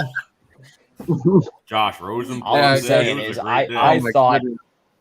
I thought Atlanta should have taken a QB, and when they Oh. took Pitts, that's when I was like, "Fuck." Oof. That's Matt when Ryan the next was string 9. came out. Matt Ryan was 9 for 21 completion wise. Oh my, where's Slitta? Hey, anybody find Slitta? Slit is he's still riding high off the Braves winning the World He Series. don't give a shit Yeah, about I that. saw. Nope. Yeah, He doesn't care about football right now. He's riding high off baseball. Hold up, Wow. you said what was what's his face? What was Ryan's stats? He was 9 for 21, 117 yards and 2 interceptions. Yeah, 4 of that was Kyle Pitts, and then Wow. Man, Why Kyle Pitts- after they and went then- on that fourth and 7, they were done. Like they were Yeah. depleted. Like they were done. They were was that in Dallas or was it in in Dallas. Wow. Yeah, it was in Dallas. Yeah. I will say, I don't know if y'all saw this, but apparently the when the score was 28-3 Dallas, Atlanta's social media team just went, yeah, we know. They're like, they're like, stop talking. So Joey, you just got back from Disney. How was it? It was the best time of my fucking life. It was Yeah? awesome. You sound so thrilled about it. No, like I loved it. It You was went to Disney World, right? yeah. I went to Universal. I went to Nice. I went to every park pretty much. Every park. Wow. For 9 days. So did you got on every single thing? I try. I'm not big on coasters, but I did try some. I did, I did some coasters, but I did the Velocicoaster, the Jurassic Park ride. I did that, and then obviously Galaxy's Edge. I was geeking out all day. I won't show videos or pictures of that. Right. You guys will think of me in a different way. So it was. He's good, all though. It was covering his fun. eyes. Yeah, no, Rise of the Resistance is the real shit, man. That ride is fucking insane. Yes. You're right. So did I you agree. plan that trip, Joey, or you just kind of spur of the moment? No, we were supposed to go last year, but because of COVID and stuff, Yeah. so and we could have went, but the restrictions were crazy, so we didn't go. So yeah, we moved it till this year. So yeah, that was it. That's cool. All right, I gotta ask, man, because my wife made them on Pinterest because I've never actually got to go, but I've heard they have the best grilled cheese sandwiches there. So they put the recipe out on Pinterest, and she made them here. Did you get to have one there, and are they that good? I have no idea where you get that. I have no idea. No idea. Oh man. Did you have any eat at food a there? restaurant? Oh Anything yeah, I good? ate all day. Yeah, I was eating all day. I was like, I went The to turkey Epcot. legs? I went to Epcot, and that's Turkey like legs. you go through all the countries in Epcot, Yes. and you like taste everything, and you're online for like fucking Drinking the 40 big minutes beers. for. Yeah, you go online for 40 minutes for some fucking raviolis, and you're just like, okay, and it's just like, This is my life now. the Ronto What's the wraps. best thing you ate? Joey just went to Disney World. The Ronto wraps at Galaxy's Edge were really good. It's like a sausage, and it's got like slaw, and it's in this like big like thick pita. It was that really sounds good. Yeah. Yeah. How much was a water? Depends where you go. Sometimes $6.50, something like that for water. Not Even too bad. those little at Galaxy's Edge, like the little grenade ball Coca-Colas and shit. Those are over $6 just for one. Wow. You get a nice swig, huh? Yeah, it's like that's it. So I went. I think I went to the first time I got on there. I was the first one. I left at 5:00 in the morning to be the first one in line for the ride, and I got there. And I got on it, and I was fine. The third day I went back to Galaxy's Edge, and as soon as I got there, the ride broke down twice. I waited 4 hours. 4 hours in the front of the line. And I was at the front of the line, so I waited 4 hours to get on this ride, and I finally got on it. And that was like a quarter of my day gone. So You could have shot a stream for 4 hours. I'm not doing that. I promised myself I was going to make videos during the week, so I did as much as I possibly could. So I want to do more, but This is Joey Shakes. The Shakes. I'm in the front of the line at Disney World. I'm bored out of my mind. yeah, it's it's a lot of money to do that. It's a lot of planning, and it's expensive. But it's worth it in the end. It's worth it. That's cool, man.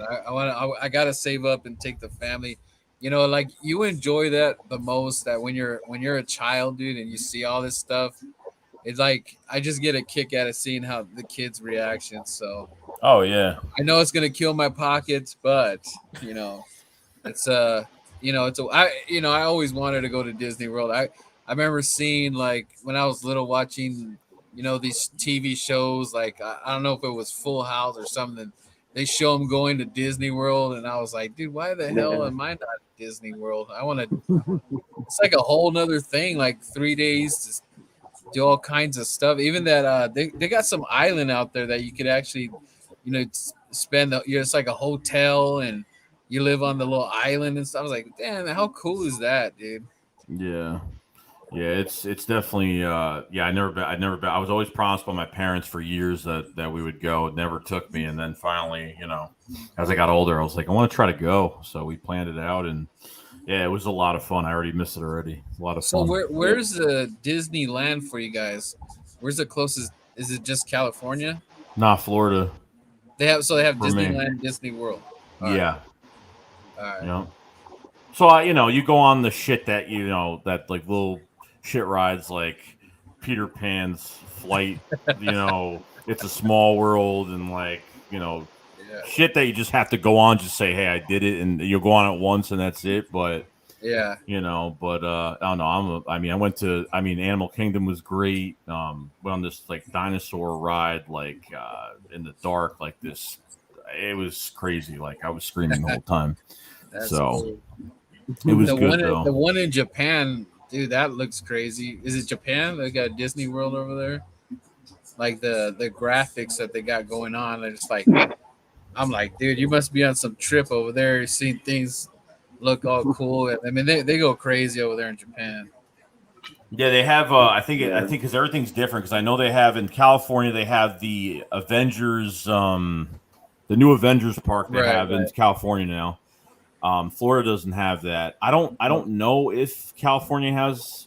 They do have Galaxy's Edge, but um, I know in Japan they have like the Mario World or some shit like that, like Lego or some shit. I forgot what it I think was. it's Lego. Yeah. Yeah, Have you been to Universal Studios? I was there Uh, 2 times. yeah, I know they're building a Mario World too, and Universal. It looks pretty cool. Yeah. Yeah, there's a lot of stuff. Seeing the Magic Kingdom was great. Seeing the castle, it did the fireworks. It was probably the best fireworks I've ever seen in my life. It was crazy, um, and You know stuff. what? So It's funny. Since everything's so politically correct and stuff, I was laughing because the Pirates of the Caribbean. I don't know if you remember, the pirates were chasing the women in the circle, oh and yeah, they took with the them out, dude. broomstick, dude. I love that ride. I went on that ride like 3 times. I love that ride because I love Pirates Yeah, of the Caribbean. Pirates So of I the went on that. Caribbean. That's a OG classic, man. Yeah, That's a good one, man. yeah. It was really good. Really Are you good. gonna go to any games, Joey? I might not the rest of this year unless the Eagles are home for a wild card game or something like that. I'll go to that, but other than that, I'm tapped out. I'm done this year. Yeah, I was thinking about going to the Dallas game, but man, it's gonna be freezing, dude. Because I want to take the kids, but I'm like, I don't know if they'll be able to handle the weather, man. So I'm like, I would love to go to the Saints one. That seems like it'll be fun. That's Yeah. next week though. Wait, Next what's I year, might go. I might go to one of the Washington ones. Washington? Yeah. Yeah. Just next don't go. year. Make sure you're not by any pipes or anything, because it might explode. Yeah, next year I got some things going. I don't know. I was thinking about this might be some things for next year because me and Philly 500 were thinking about going to a game like an away game, meeting somewhere like for the weekend and just like doing like a weekend like vlog thing. Maybe going to AT&T Stadium for a Cowboys game or something like that. Because I never been to an away game other than like going to MetLife. I'm like 30 minutes away from MetLife, so I'm Right, like right. right there. So It looks like Papa Sora's Wi-Fi crashed. Good night, buddy. Appreciate you for coming on, man. Sir. And there goes Green Bay spamming again. Yeah, that's all right. More watch hours. More views. That's all good. Make sure you hit that. You smash that like button, Green Bay. Smash that like. Are these codes for Grand Theft Auto? GGG. Probably. Up, down, left, right, left, right. They got the new trilogy coming out. I think it's this month. It might have already come out. They remastered all. I think they remastered Grand Theft Auto 3, Vice City, and San Andreas. Yeah, San Andreas. Yeah, I heard they were doing something. Did they do some upgrade with the Friday the 13th game or something like that? Or maybe I was just hearing something. Yeah, so I actually have a new channel now, and it's just weird because I'm so used to talking about the Eagles. So like when I talk about something else, it's like so fucking weird. And I'm trying to do different things. I have like this channel. I go over like a lot of Friday the 13th game. Yeah, the Friday the 13th game as of right now, they're not working on it anymore because the lawsuit actually just ended like a few weeks ago. It actually officially ended, so they can start making movies and stuff now. So on PC it's great. On console it still works, but it's a good. I mean, I love it. I play with a group of people. It's the most fun shit you'll ever. Yeah, well, I played with a bunch of subscribers, actually. I had a bunch of people message me, and they're like, oh, my God, let's play that. I had a whole bunch of people that were subscribed to me on PS4, and it was amazing. And we all played, and it was the fun. I mean, the more people, the better it is. Cool. So, because him and Desert Eagle, man, these two get together in a game, dude. It's comedy, dude. It's comedy. Shout out to Desert Eagle. Yeah, he's a good dude. Yes, he is. Enjoy him. Yeah, so go ahead, Joey. What were you going to say? No, I was saying Desert was like the first guy I met on YouTube. He was the first one I met in person, first guy I met on YouTube. Long time ago. Yeah. That's a good one to meet. Definitely. Yeah. Oh, brother, Cop Pizzle's going live right now. What is he saying? I know, I saw that. Did you say Kai Pizzle? Yeah, Jizz Pizzle's going live right now. With the Giants. They don't want us to make the playoffs. They just with us. Why can't they just leave us alone? Please don't be Devonta. Give the Giants a chance to get Devonta Smith. Give us a chance. Let us pass up on him. Don't take him from us. It is. Don't do anything smart.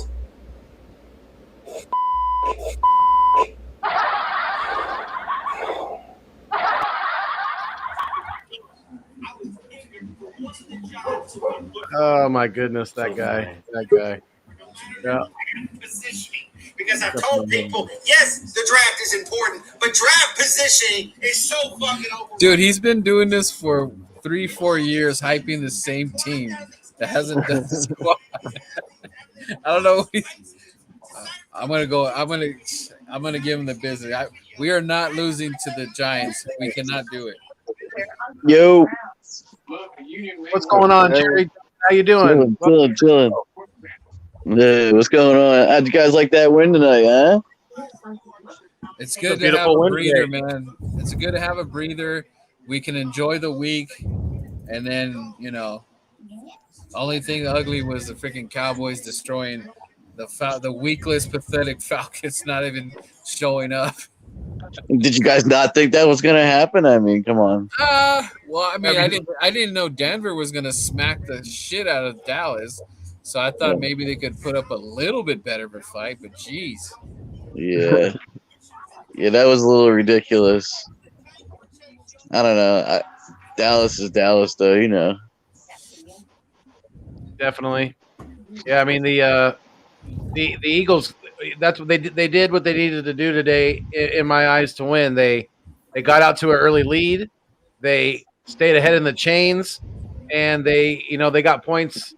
They got points off a turnover. So, they did a lot of the things that they needed to do to win, and they won. They won at the line of scrimmage more times than not today. And when you do that, good things are going to happen, and they did. So, Yeah, we definitely won fashionably, dude. For real. I mean, I couldn't say anything bad about either side, really. I mean, the defense a little bit, but all three phases of the ball. It was definitely more of a complete game from all three levels. Yeah. Yeah. Something you can definitely build on for the future, and something you can improve on for next week and the weeks going forward. How did you guys like that Sean Bradley hit on special teams? That was nice, huh? Oh yeah.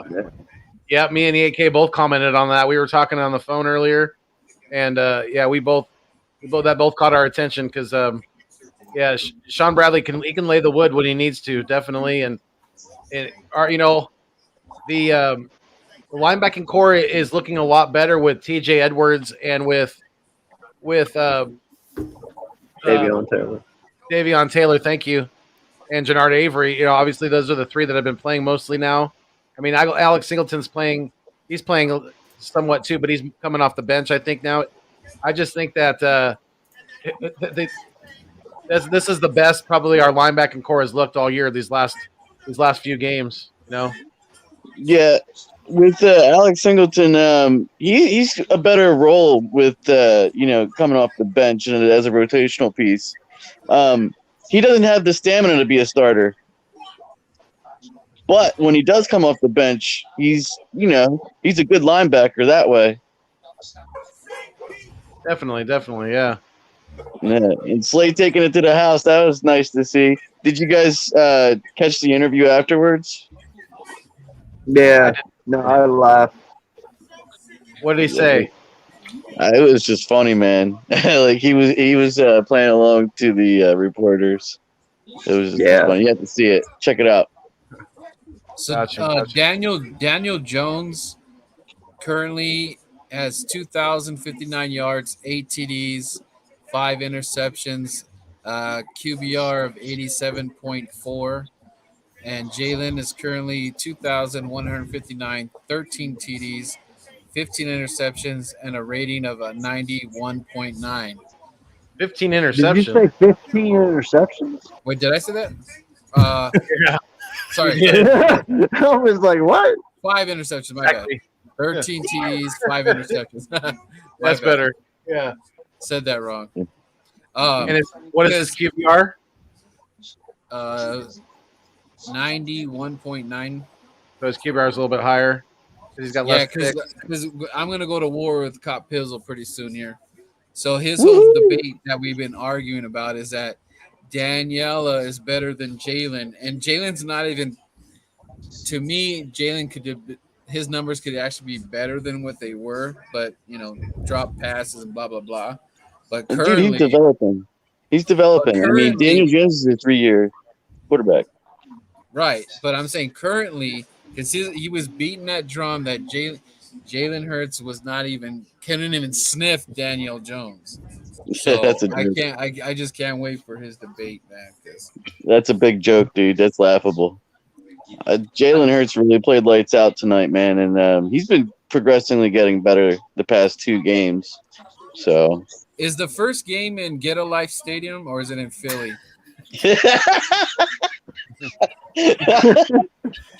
It's in Ghetto Life. Okay, so if Jalen Hurts goes down to Get a Life and the Blue Man Grew and all that stuff, oh man, Cop's gonna get it, dude. He is gonna get it and get it good. The Blue Man Group Stadium, huh? Get a Life. You gonna interview him again? Yeah, we're probably gonna we're gonna put up a bet. I'm gonna see if I can get it. I want to take his damn Oakleys from him, and I'm gonna tell him to throw in his little stupid. The first game on the 28th of this month is in Get a Life Stadium. All right, I can't wait, man. I'm gonna need all Eagle fans when I go up to this UFC battle with this guy, because he's gonna get pretty much everything he said on my video about how wrong I was, dude. Everything that he said, I called out his bullshit. I told him how his team was gonna play and everything. This guy was just. I think he even put money that they were gonna win it all this year. Cop Pizzle did. Wow, he definitely went to Vegas and put his money where his mouth. He said they were gonna win it all. Crazy, dude. And right now, he still thinks that he's sweeping the Birds. He still thinks they're sweeping us. I'm like, it ain't gonna happen. Not the way we've been playing, no. I mean, if you would have asked me 2 weeks ago, I would have been saying I don't know. But past 2 weeks have definitely ratchet it up. And he hates when I mention Boston Scott. He freaking gets The giant killer. Yeah, he is. The midget giant killer, dude. I said, we're just warming up Boston Scott. You know, we've been saving him for the good stuff. We're warming him up. We're getting him ready. We're getting him ready for a few weeks from now when we play the Giants at home, so we could have him score like 2 or 3 touchdowns. Talk about biting off kneecaps. Right.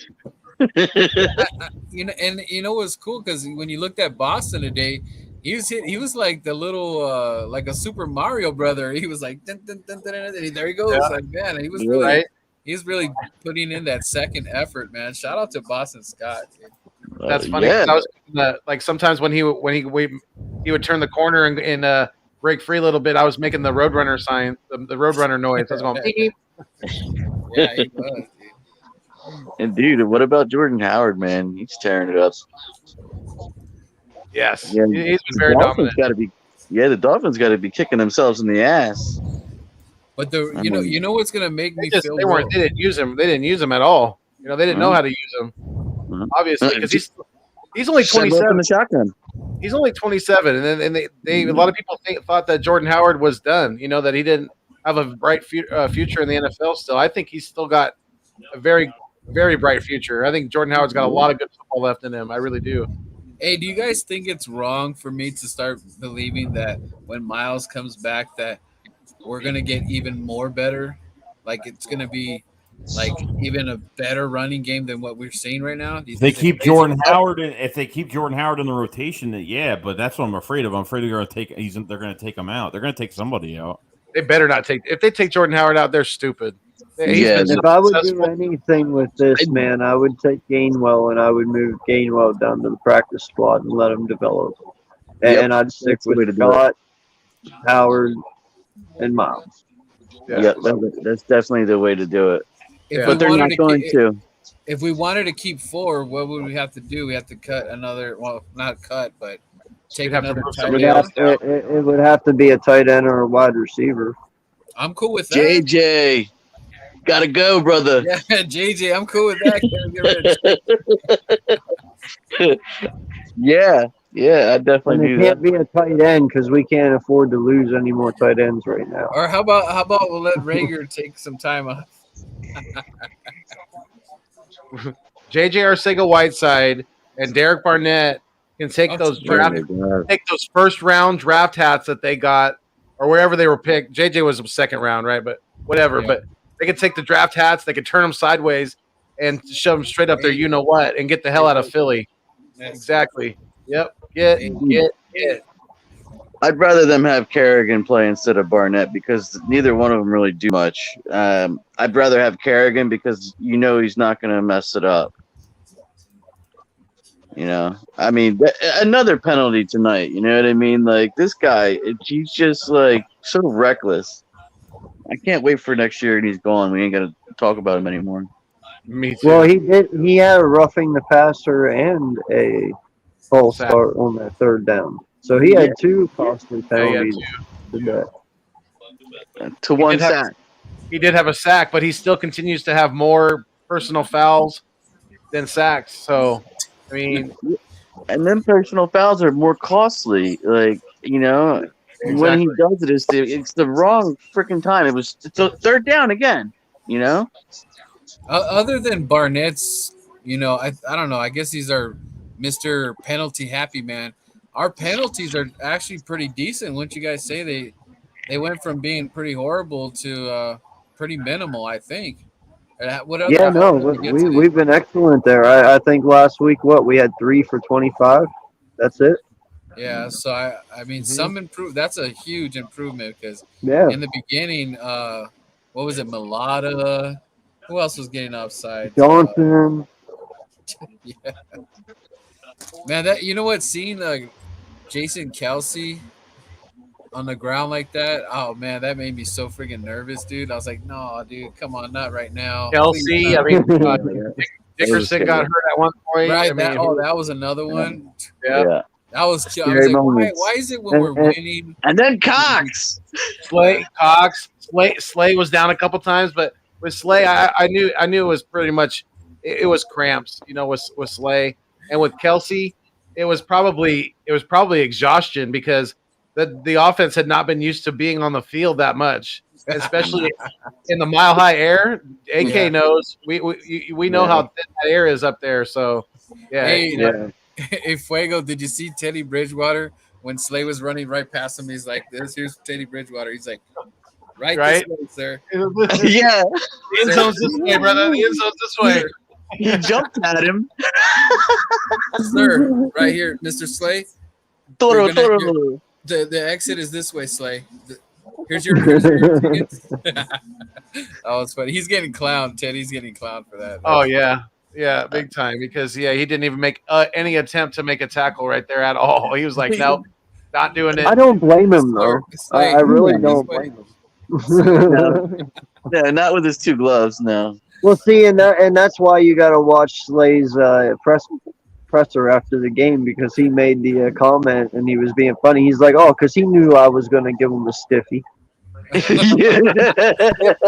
said he actually said stiffy. He said stiffy. He's like, he knew I was going to give him a stiffy. That's why he didn't come at me. He's like, and after I scored the touchdown, afterwards I went up to him. He's like, "Did you try to tackle me?" He's like, "Did you? And he's like, "No, I didn't try." He's like, "Good, because you weren't going to get me." So that's why you got to watch it. It's just comical. He's really good with it. Yeah. Definitely. Yeah, man, it's just crazy, man, to think about. Like, I could like, there's two games that I feel we should have won for sure.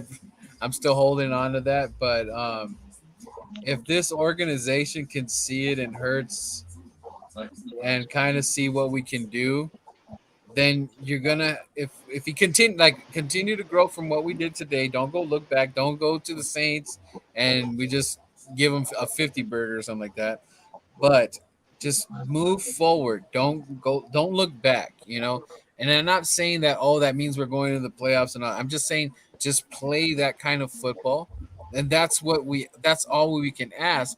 But what my hope is that Howie will just continue to work with Hurts for one more year. That way we can get some star-studded players and hit on this draft. But man, talk about when this season is over. I'm gonna be nervous all the way to the draft. It's just thinking about what's gonna happen, and you know how much rumors we're gonna hear, because he's over there with his beer goggles, like I see a quarterback out there, y'all. We're gonna see 99999. Dude, you knew he was looking at some center ass. Come on. Look, mama, a real quarterback. So Jordan Howard has over 200 yards rushing in 3 games, right?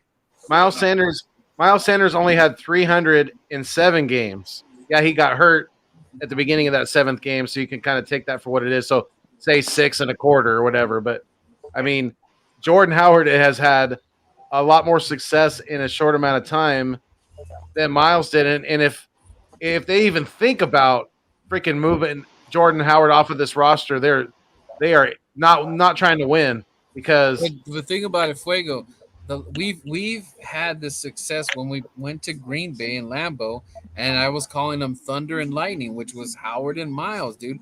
Thunder and Lightning are the keys to having this success in this running game. There's no reason to think otherwise. There's no reason to think like, I'm gonna just throw it, Jalen, throw it 80 freaking times, dude. Like, I don't understand that thinking, dude. It's like, but it is what it is, man. I guess this is how you grow the flowers, I guess. Well, that's why Jalen looked so bad at the beginning of the year. Well, that's why, I mean, there was so much too much of the offense was going through him. You were asking too much of a second-year quarterback in the first year in another offensive system that he has to learn. New players around him, young, inexperienced receivers. All that was just, I mean, they were putting way too much on his plate, and now you've seen it. He functions way better when he has a good, solid run game. and he doesn't have to. The offense doesn't go through him 85% of the time. And do you guys see it? Do you guys, when you see Jalen going under center, or even before he's like, even in shotgun, don't you kind of feel a little bit better that he's kind of like looking at like he's kind of scanning the defense a little bit, and Yep. kind of just like, that makes me proud knowing that, because sometimes it just felt like he was up there. He looked, okay, he's like, okay, we're gonna call, Banana Foot 2000, and then like he's not even scanning the field, and it was just everything felt so damn rushed, man. And But I felt that's better. why I was telling you last week, man. You gotta be patient.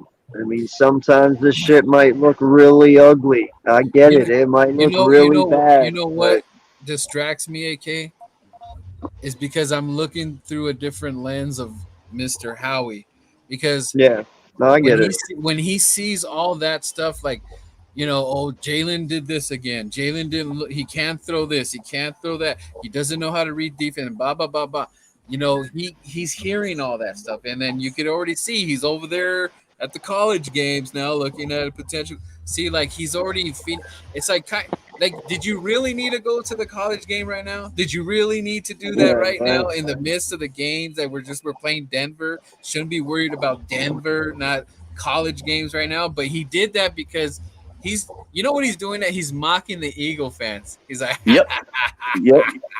I'm You getting my guys- picks. right. He's poking the bear, which is us, the Eagle fans, even though we're Eagle, not a bear.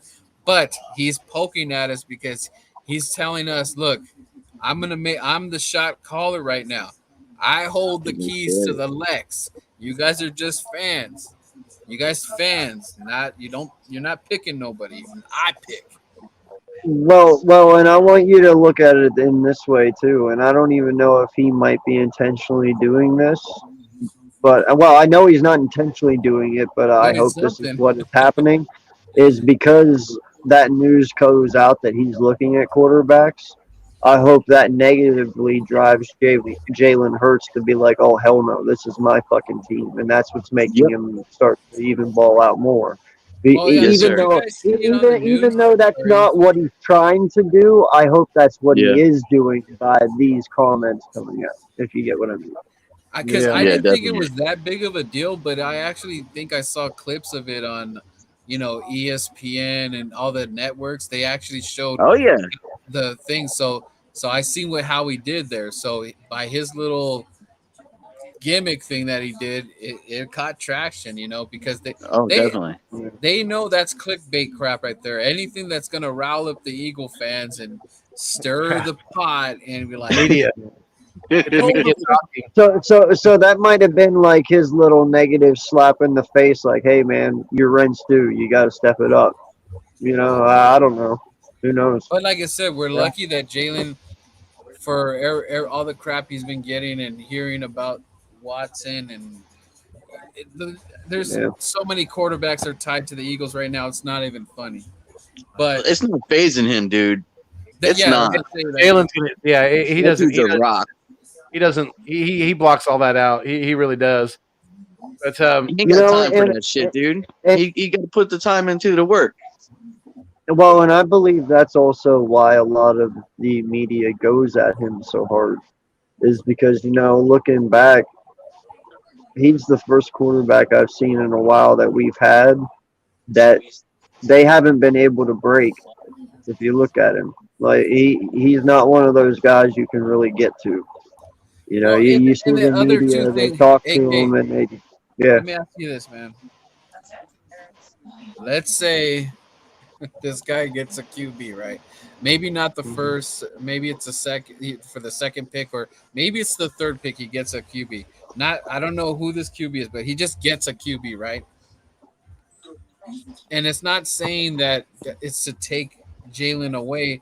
You think that would still be able to work with that, even if it's not like a number one? Because there is a lot of people say that the quarterback of the future is not in this draft.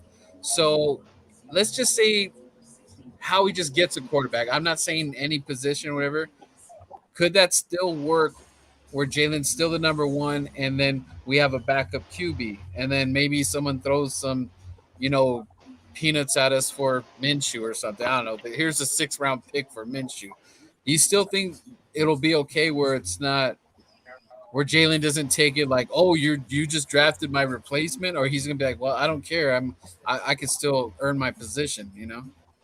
Yeah, I I will think say Jalen's it strong like does that. not What's that? affect him. I will say it does not affect him because listen, Jalen Hurts is not Carson Wentz. We all know that. Jalen does not expect to earn anything. He's already told you that. Yeah, Or and then what if it's he in the later expects to rounds? earn everything. He doesn't expect anything to be handed to him. And he's made that well known.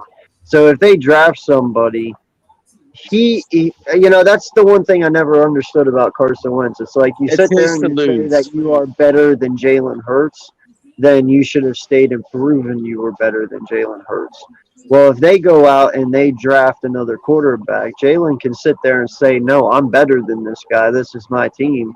But I also know deep down inside, too, that Jalen's not going to leave. He's going to go out there and prove that he is better.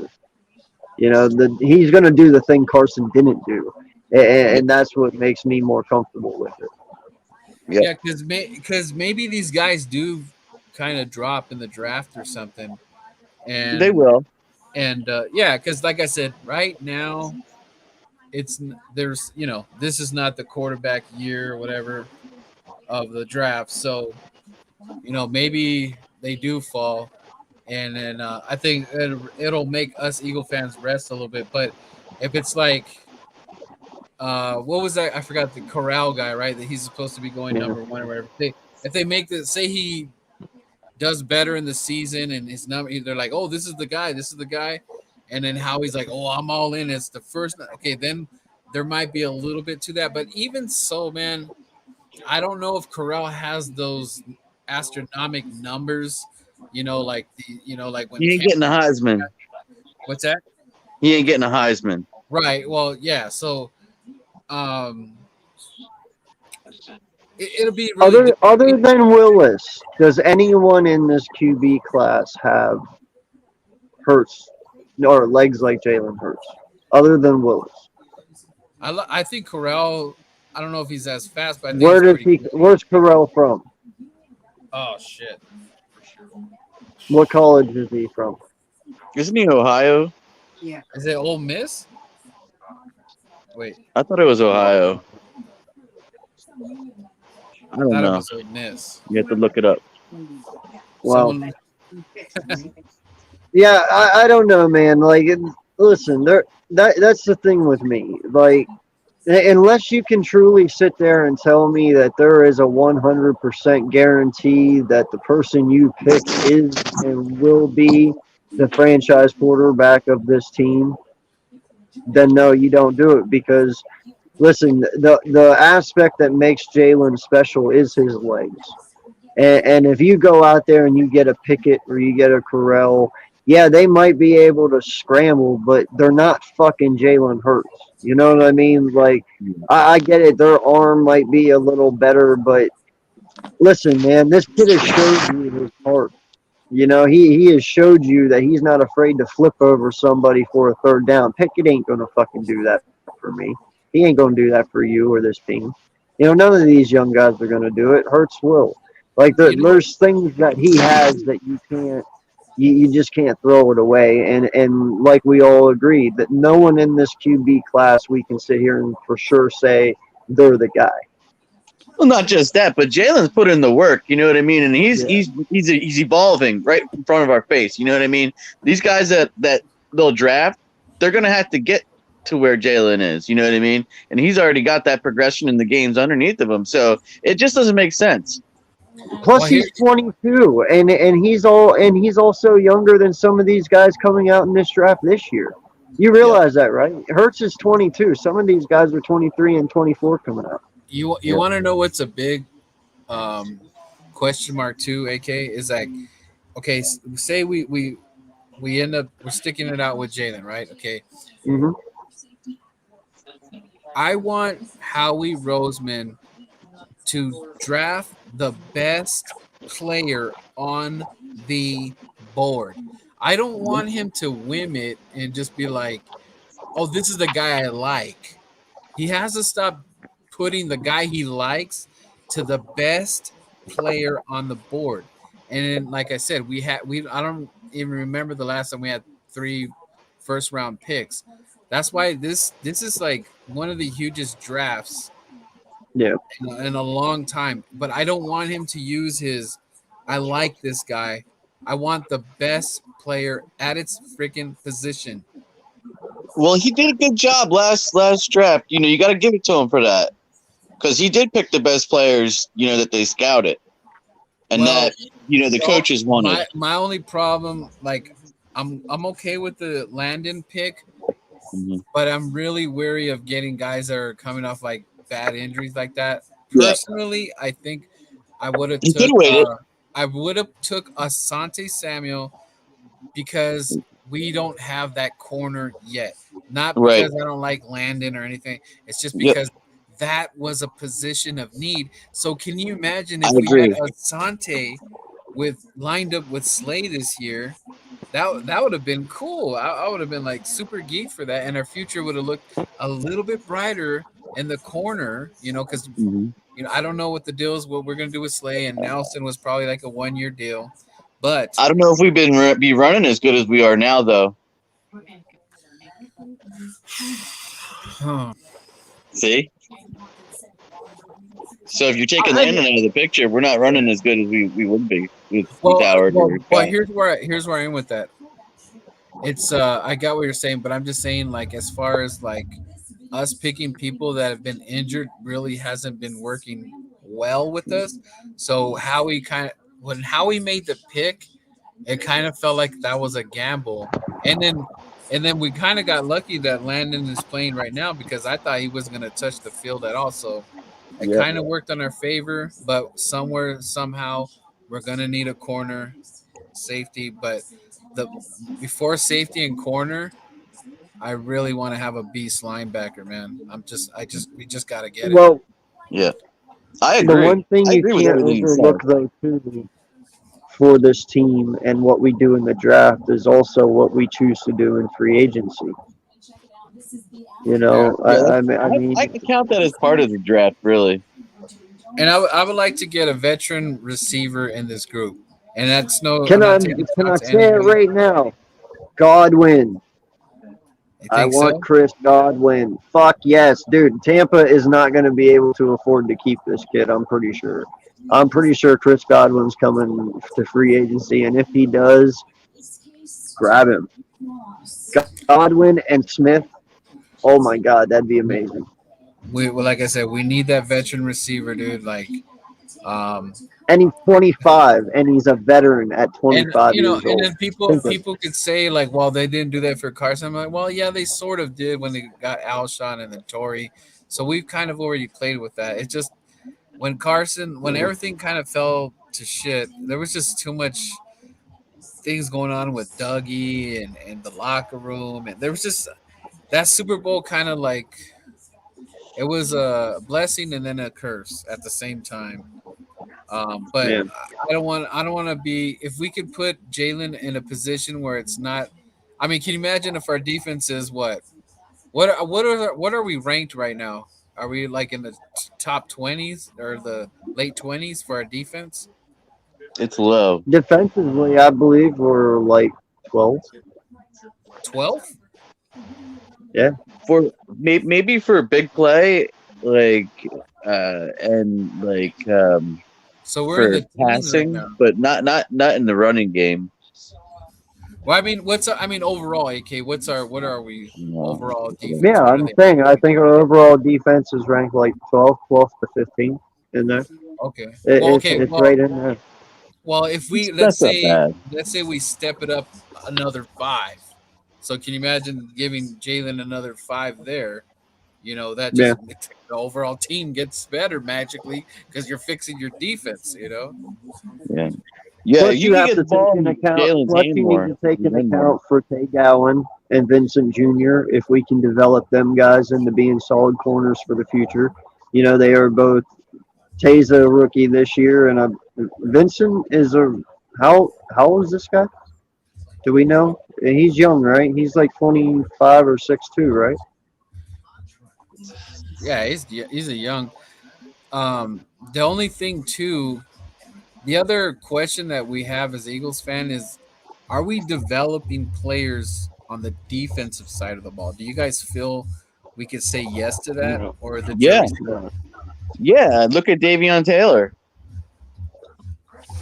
Well, I mean, all right, let's look at it this way. If we're talking prior to right now, then no. But right now, sure, we are. But I mean, you can't forget we gave away Eric Rowe, and look at him. You know, we had Micah Hyde at one point. You know, we've had plenty of talent we've let go on this team, and they Okay, went to so other teams. from So this season though, AK, from do you this feel? season, Yeah, do you feel we're yeah, veering yeah, to we're taking the right developing? direction. We're going the Yeah. right direction. Yeah. You know, like he said, Taylor has made that improvement there. You know, What's now the other granted that guy? comes with more playing time. You know, but yeah, You know I what's believe. crazy? I haven't heard nothing about Josh Sweat that much. I feel like Josh Sweat's not even on this team. He just, I mean, I had so much, hope for him, man. I was really gonna be like, watch out for Josh Sweat, and it's just been quiet. We're gonna have to get a I think defensive it's end in just this draft. because of how many injuries we've had on the defensive line with BG going out and stuff. I think people just scheme for him more because he is your more dominant threat now. You know, so Yeah, you're gonna have to put them in different packages. But yeah, I think we're gonna have to get a defensive end in this draft too. That's a definite, or at least yeah. off of the trade. So Well, see, and that's the predicament you're going to be in here. I mean, wonder if we do end up with the sixth overall pick and it comes down to Kyle Hamilton and Hutchinson. Which one do you go with there? Which one means more? Which one is going to have more of an impact? Is it going to be Hutchinson or is it going to be Hamilton? I don't know, man. I just seen Joey's tweet said the roots are growing. Sorry, I feel like I'm gonna cry. That's hilarious, Joey. Flower. Hey, nobody threw out the flowers, huh? I guess that's gonna be at the home game. But dude, can you imagine if we would have won that Charger game? Wow, we'd be feeling so. I mean, we feel good today, but if we would have had that Charger game as well, we'd be feeling super stoked, man. And like, Yeah. we were just that close. We were close, man. It's Gannon's fault. Yeah, he just Well, like speaking the of fourth defense, quarter. how you guys feel about Epps Epps, right Epps now? is nice. he kind of like He's does that hit developing and too. miss sometimes. He does like he'll be doing great, and then he'll just have some blunders, and we're like, whoa, what was that, dude? Brain You think he sleep. had a good game today, though? Yes. Yeah, I mean, did you see something pretty bad, or you thought No, about Epps? Okay, I yeah, didn't. I think like who would you, if you had to say someone had a bad game on the defense today, who would you guys say that would have been? Barnett. Oh. Nelson. I mean, that's Nelson pretty got plain beat. and simple. He's the only guy that fucked up. So, I mean, I mean, Nelson but did too. we're so. I guess I'm so damn used to it. Like, geez. Oh damn it, dude! That was good. yeah, I mean, Oh man, that's too funny, dude. But dude, that you hit on know Donnie. it's bad when you can start laughing about it. You're not even mad about it anymore. You just fucking laugh. Yeah. I know, and then like when you see the flag come out, you're like, oh, that must be Barnett's. We already Right? know. Yeah, It's a Barnett. 96. It's a Barnett. It's not a flag. It's a Yeah, Barnett. yeah. We should Barnett. you know what the Eagle fans should do is start making yellow Barnett flags, and everybody just throw them in the air. The terrible towel. Throw the Yo, Barnett no flag. lie, bro. They shouldn't have that guy. I mean, even Jerry said it Friday night. They should not have that guy on the field on third downs. Like, just take him off. It's okay. You know, just whatever. Just keep him off the field on third down. That way you know you're Hey, safe. Jinx, I was messing around with AK. I was trying to get him upset on a good day. That's what I was getting all those comments like, man, AK's too happy. Let me say something about Jalen Hurts. Try to get him But off like the I said, stick, huh? I like I said, I'm just you know, I want to turn the page, guys. I really want this team to turn the page. I was hoping they were going to turn the. I'm like, you know what's so frustrating, dude? Is like, I feel like we could have beat the Raiders. I'm like, we could have beat the Raiders and we could have just turned. I felt that was our turning page. When I seen Jalen under center, I really got it honest. I thought this was it. I really thought we were going to beat the Raiders and we were just going to start just moving forward. And call me crazy, guys. I don't. Is it crazy to say that we can do this? But I feel we can win these games, man. Like No, we I think can, like and I think we finally found the formula that they're comfortable with. You know, you're starting to see it. That this has been the third game that we've done it. You know, I believe that this is comfortable now. And honestly, I brought up the idea earlier. Do you think this is more of a Steichen offense now? You know, do you believe Steichen has a wicked lot to one. do with this now? No, I think it's more Sirianni now. He's smelling the coffee, right? Maybe he's actually smelling his own fertilizer because he's I telling think us to smell the fertilizer. right. Why don't you Yeah, smell the fertilizer? I think Shane Steichen had a big hand in it earlier with all the the screenplays and all that. That's a definite Steichen move. I If mean, you guys, there were players saying it from the Chargers before, saying that Steichen does a lot of that. So AK and Fuego, if you guys remember before the season even started, I think this is pretty much we already knew that this could happen with the talent, dude. We were not fooled, but what was on paper, we knew what this team could do. It was right there. Yeah. You know, this is a young, fast offense, and I still don't even think the receivers hit the stride yet. I still don't think I still think Quez can do more. I mean, if he catches that today, he's doing what we've been talking about since the off season. yeah, So it's just that I want to see when Miles comes back. I better see some thunder and lightning, man. I mean, you better. I mean, these two flowers they're ready to go. They're ready to be sold by the dozen. You better use Howard and freaking Sanders, man, because if you don't, I'm gonna lose my freaking mind, dude. I'm gonna get another freaking gray hair in this freaking beard. I'm gonna get a gray hair somewhere. I'm just like, dude, you don't drive us crazy. Do what is there.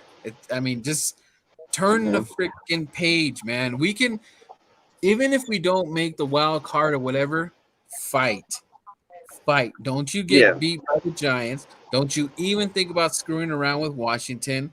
Don't screw around with the Jets. I'm not taking no Jets lightly. I'm taking none of these teams lightly, dude. But turn the page. Stop thinking you're gonna go back to the chapter that you thought was a good idea. No, don't. No. Forward, Sirianni. Forward. Don't go back. Same with Gannon. Same thing, dude.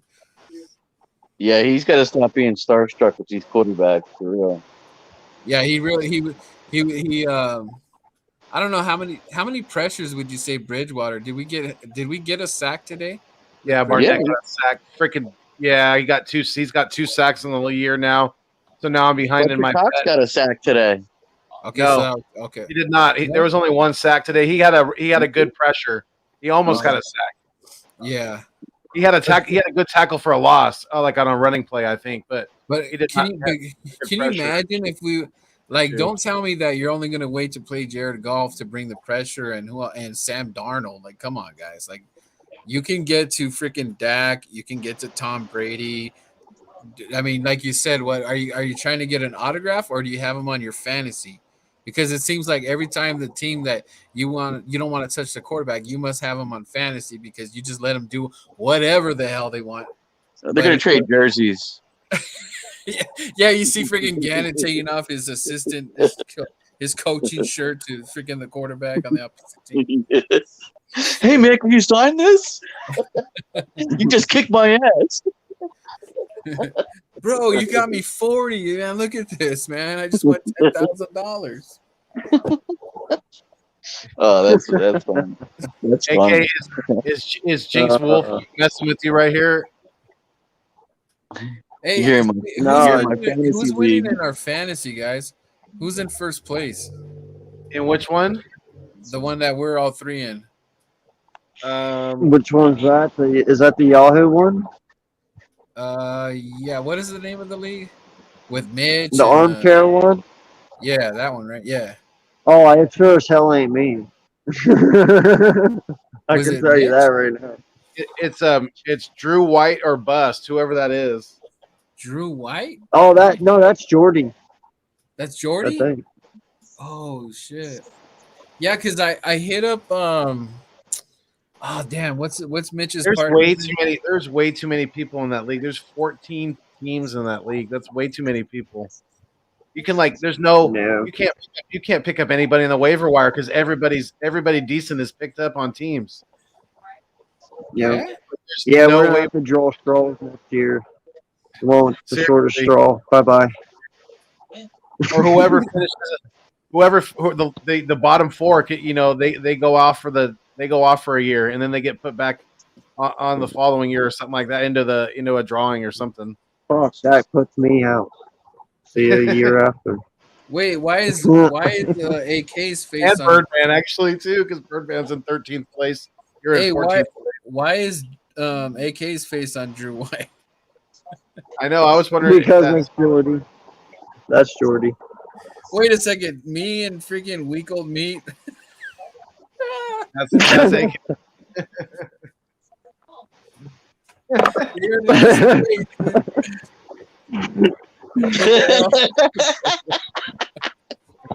What? How bad did I lose? Wow. Oh, and JC Eagles talk. We're all 2-7. Yo, dude, I have not had the best of luck this year, dude. Look at my fucking IRs on my team, man. I cannot believe Mitch is 69ers, second place, 7-2 record. Wow. Right. Well, at least Nest out west. Hey, but I was gonna tell you, what's Mitch's friend's name that's in charge of this? Tyler. Oh yeah, Tyler. I hit him up about the belt. I think he said it'd be $15 for each of us to get the belt, and I wanted to do it. I thought it'd be cool. I don't think it's that much, right? But yeah, I don't know. Not enough people said. No, I think we all agreed on the belt. We just need to figure out how we want it designed. Right. Yeah, he didn't come back at me though, because I want that thing already built, man, so we could see. And then I also want to get rid of $15 so I could just get it out of my mind. Man. Well, I know I ain't getting it this year, so I ain't fucking worried about it. Because this week will meet at the bottom. Dude, I just had the shittiest luck. Everyone I picked went on IR. Like, what's the odds of that? I don't know. Hey, I hope me and Uncensored go as the last game of the season. The loser bowl. What, you just want to wagyu my meat? Like, what the fuck? The loser bracket bowl. Yeah, the wagyu bowl. We could call it the Huggies bowl. My meat is already beat, man. You don't gotta beat me anymore. It's 7-week-old meat. Hey, it's 7-week-old meat now, huh? Oh boy. 7. I don't even know how the hell I won 2 games, man. Like, I got lucky as shit. You must have played me. You must have played me twice. No, actually, I beat Big Play Slay once, and I beat Foothills, didn't I? Then I beat you beat a 12-year-old. Oh yeah. Yeah, they're my only 2 wins, but I got totally lucky on those. Jinx said PG-13. Big pops. Listen, it sounded a lot worse than how it really was. Okay. So never mind. Listen, I heard it while I was saying it, and I knew Jinx was going to take it to some sort of way, but trust me, it sounded a lot worse than how it was meant. Hey, I'm actually gonna win my third game against Primetime. Who's Primetime? Even Joyce. Wow, Yeah. he started Kyle Murray and he was out. He's not even playing anymore. He's not paying attention to that league. He's been. Oh, so Yeah. I won by default, man. That's sad.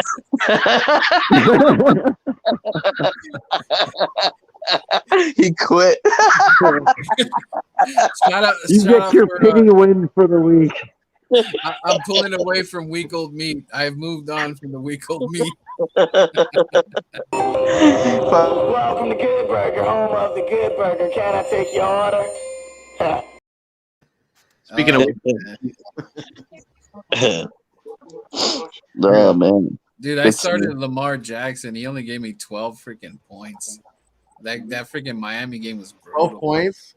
That Miami game was brutal, dude. Yeah, that's bad. That was really bad. I had to change the channel. The Dolphins was comical. The freaking that was weird. One of those weird games. So they Washington beat Tampa Bay today. I mean, dude, Washington beat Tampa. Yeah, that's bad.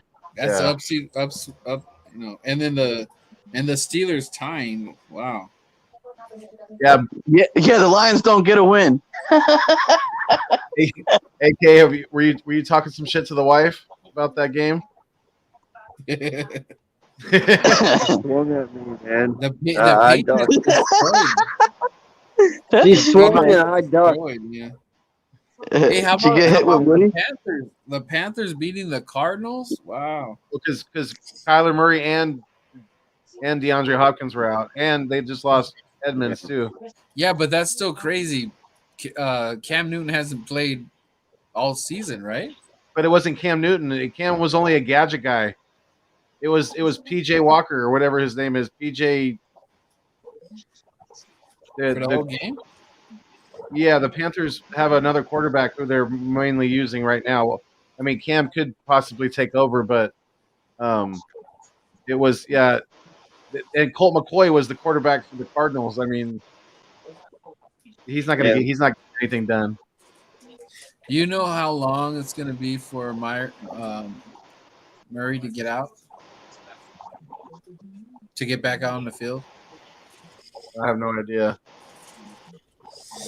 All right, guys, I'm going to head out, man. But yeah, we've been on for almost 2.5 hours now. We still got a few people in the live stream. Hey, Bird, before you take off, I want you to definitely make sure you let everybody know where they could find you at, all that good stuff. You know, all the good stuff you guys are doing over there. You know, even Mrs. Bird Gang, Mrs. Birdman _951. I freaking always do that. I don't know freaking why I always keep doing that. The wife thinks she's gonna give you one of these. Yeah, she needs to. She needs to. Oh, you like that?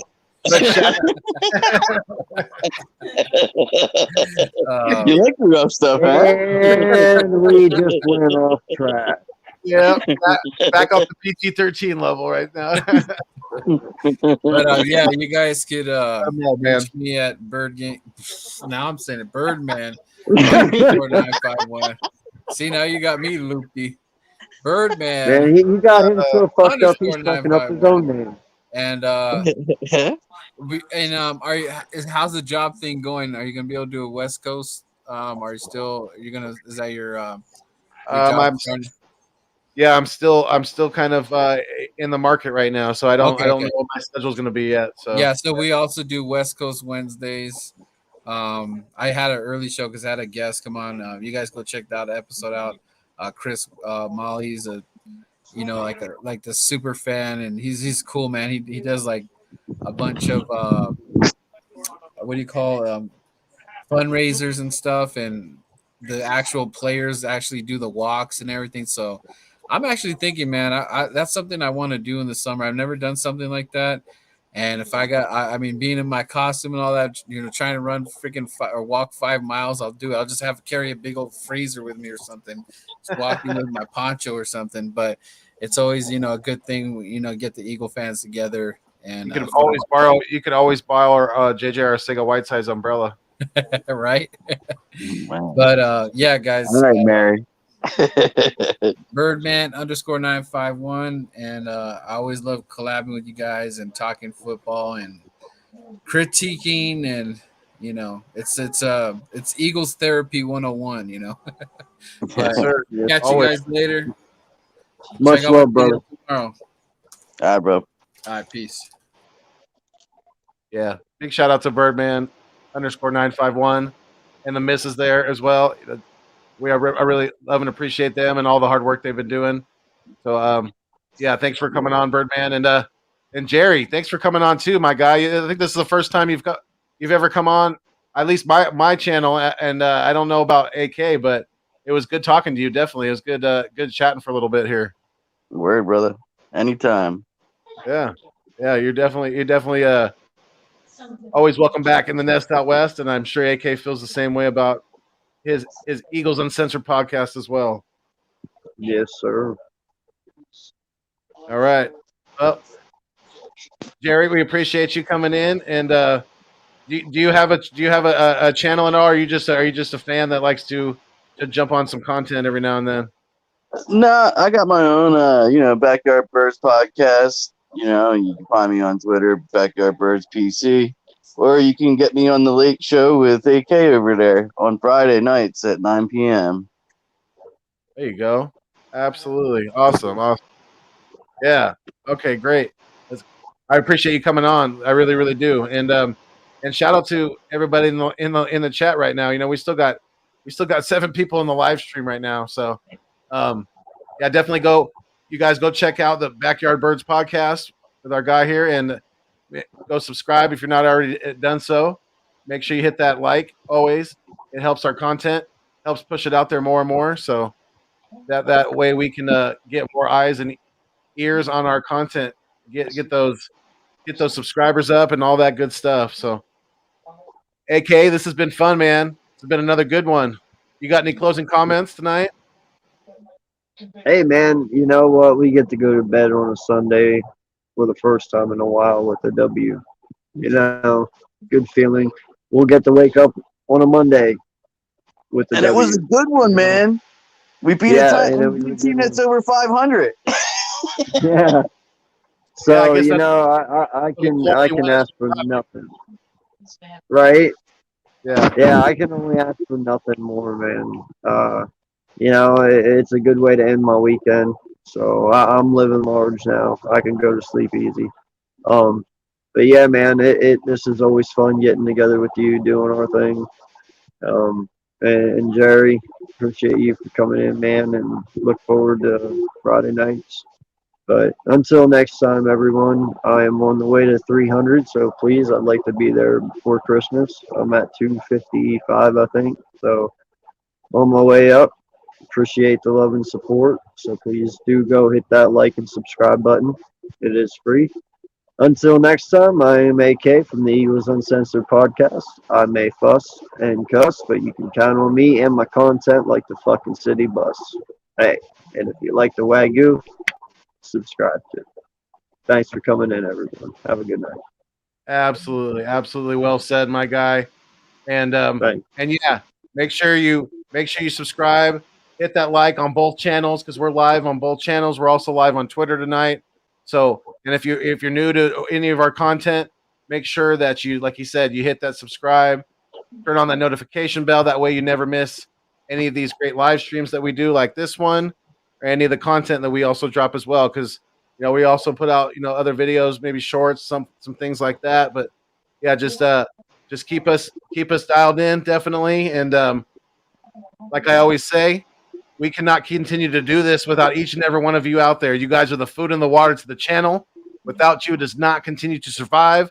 So if you're feeling the vibe, please make sure you like, share, comment, and subscribe to keep our dreams alive. And until next time, we fly until we die. Stay mean, stay green.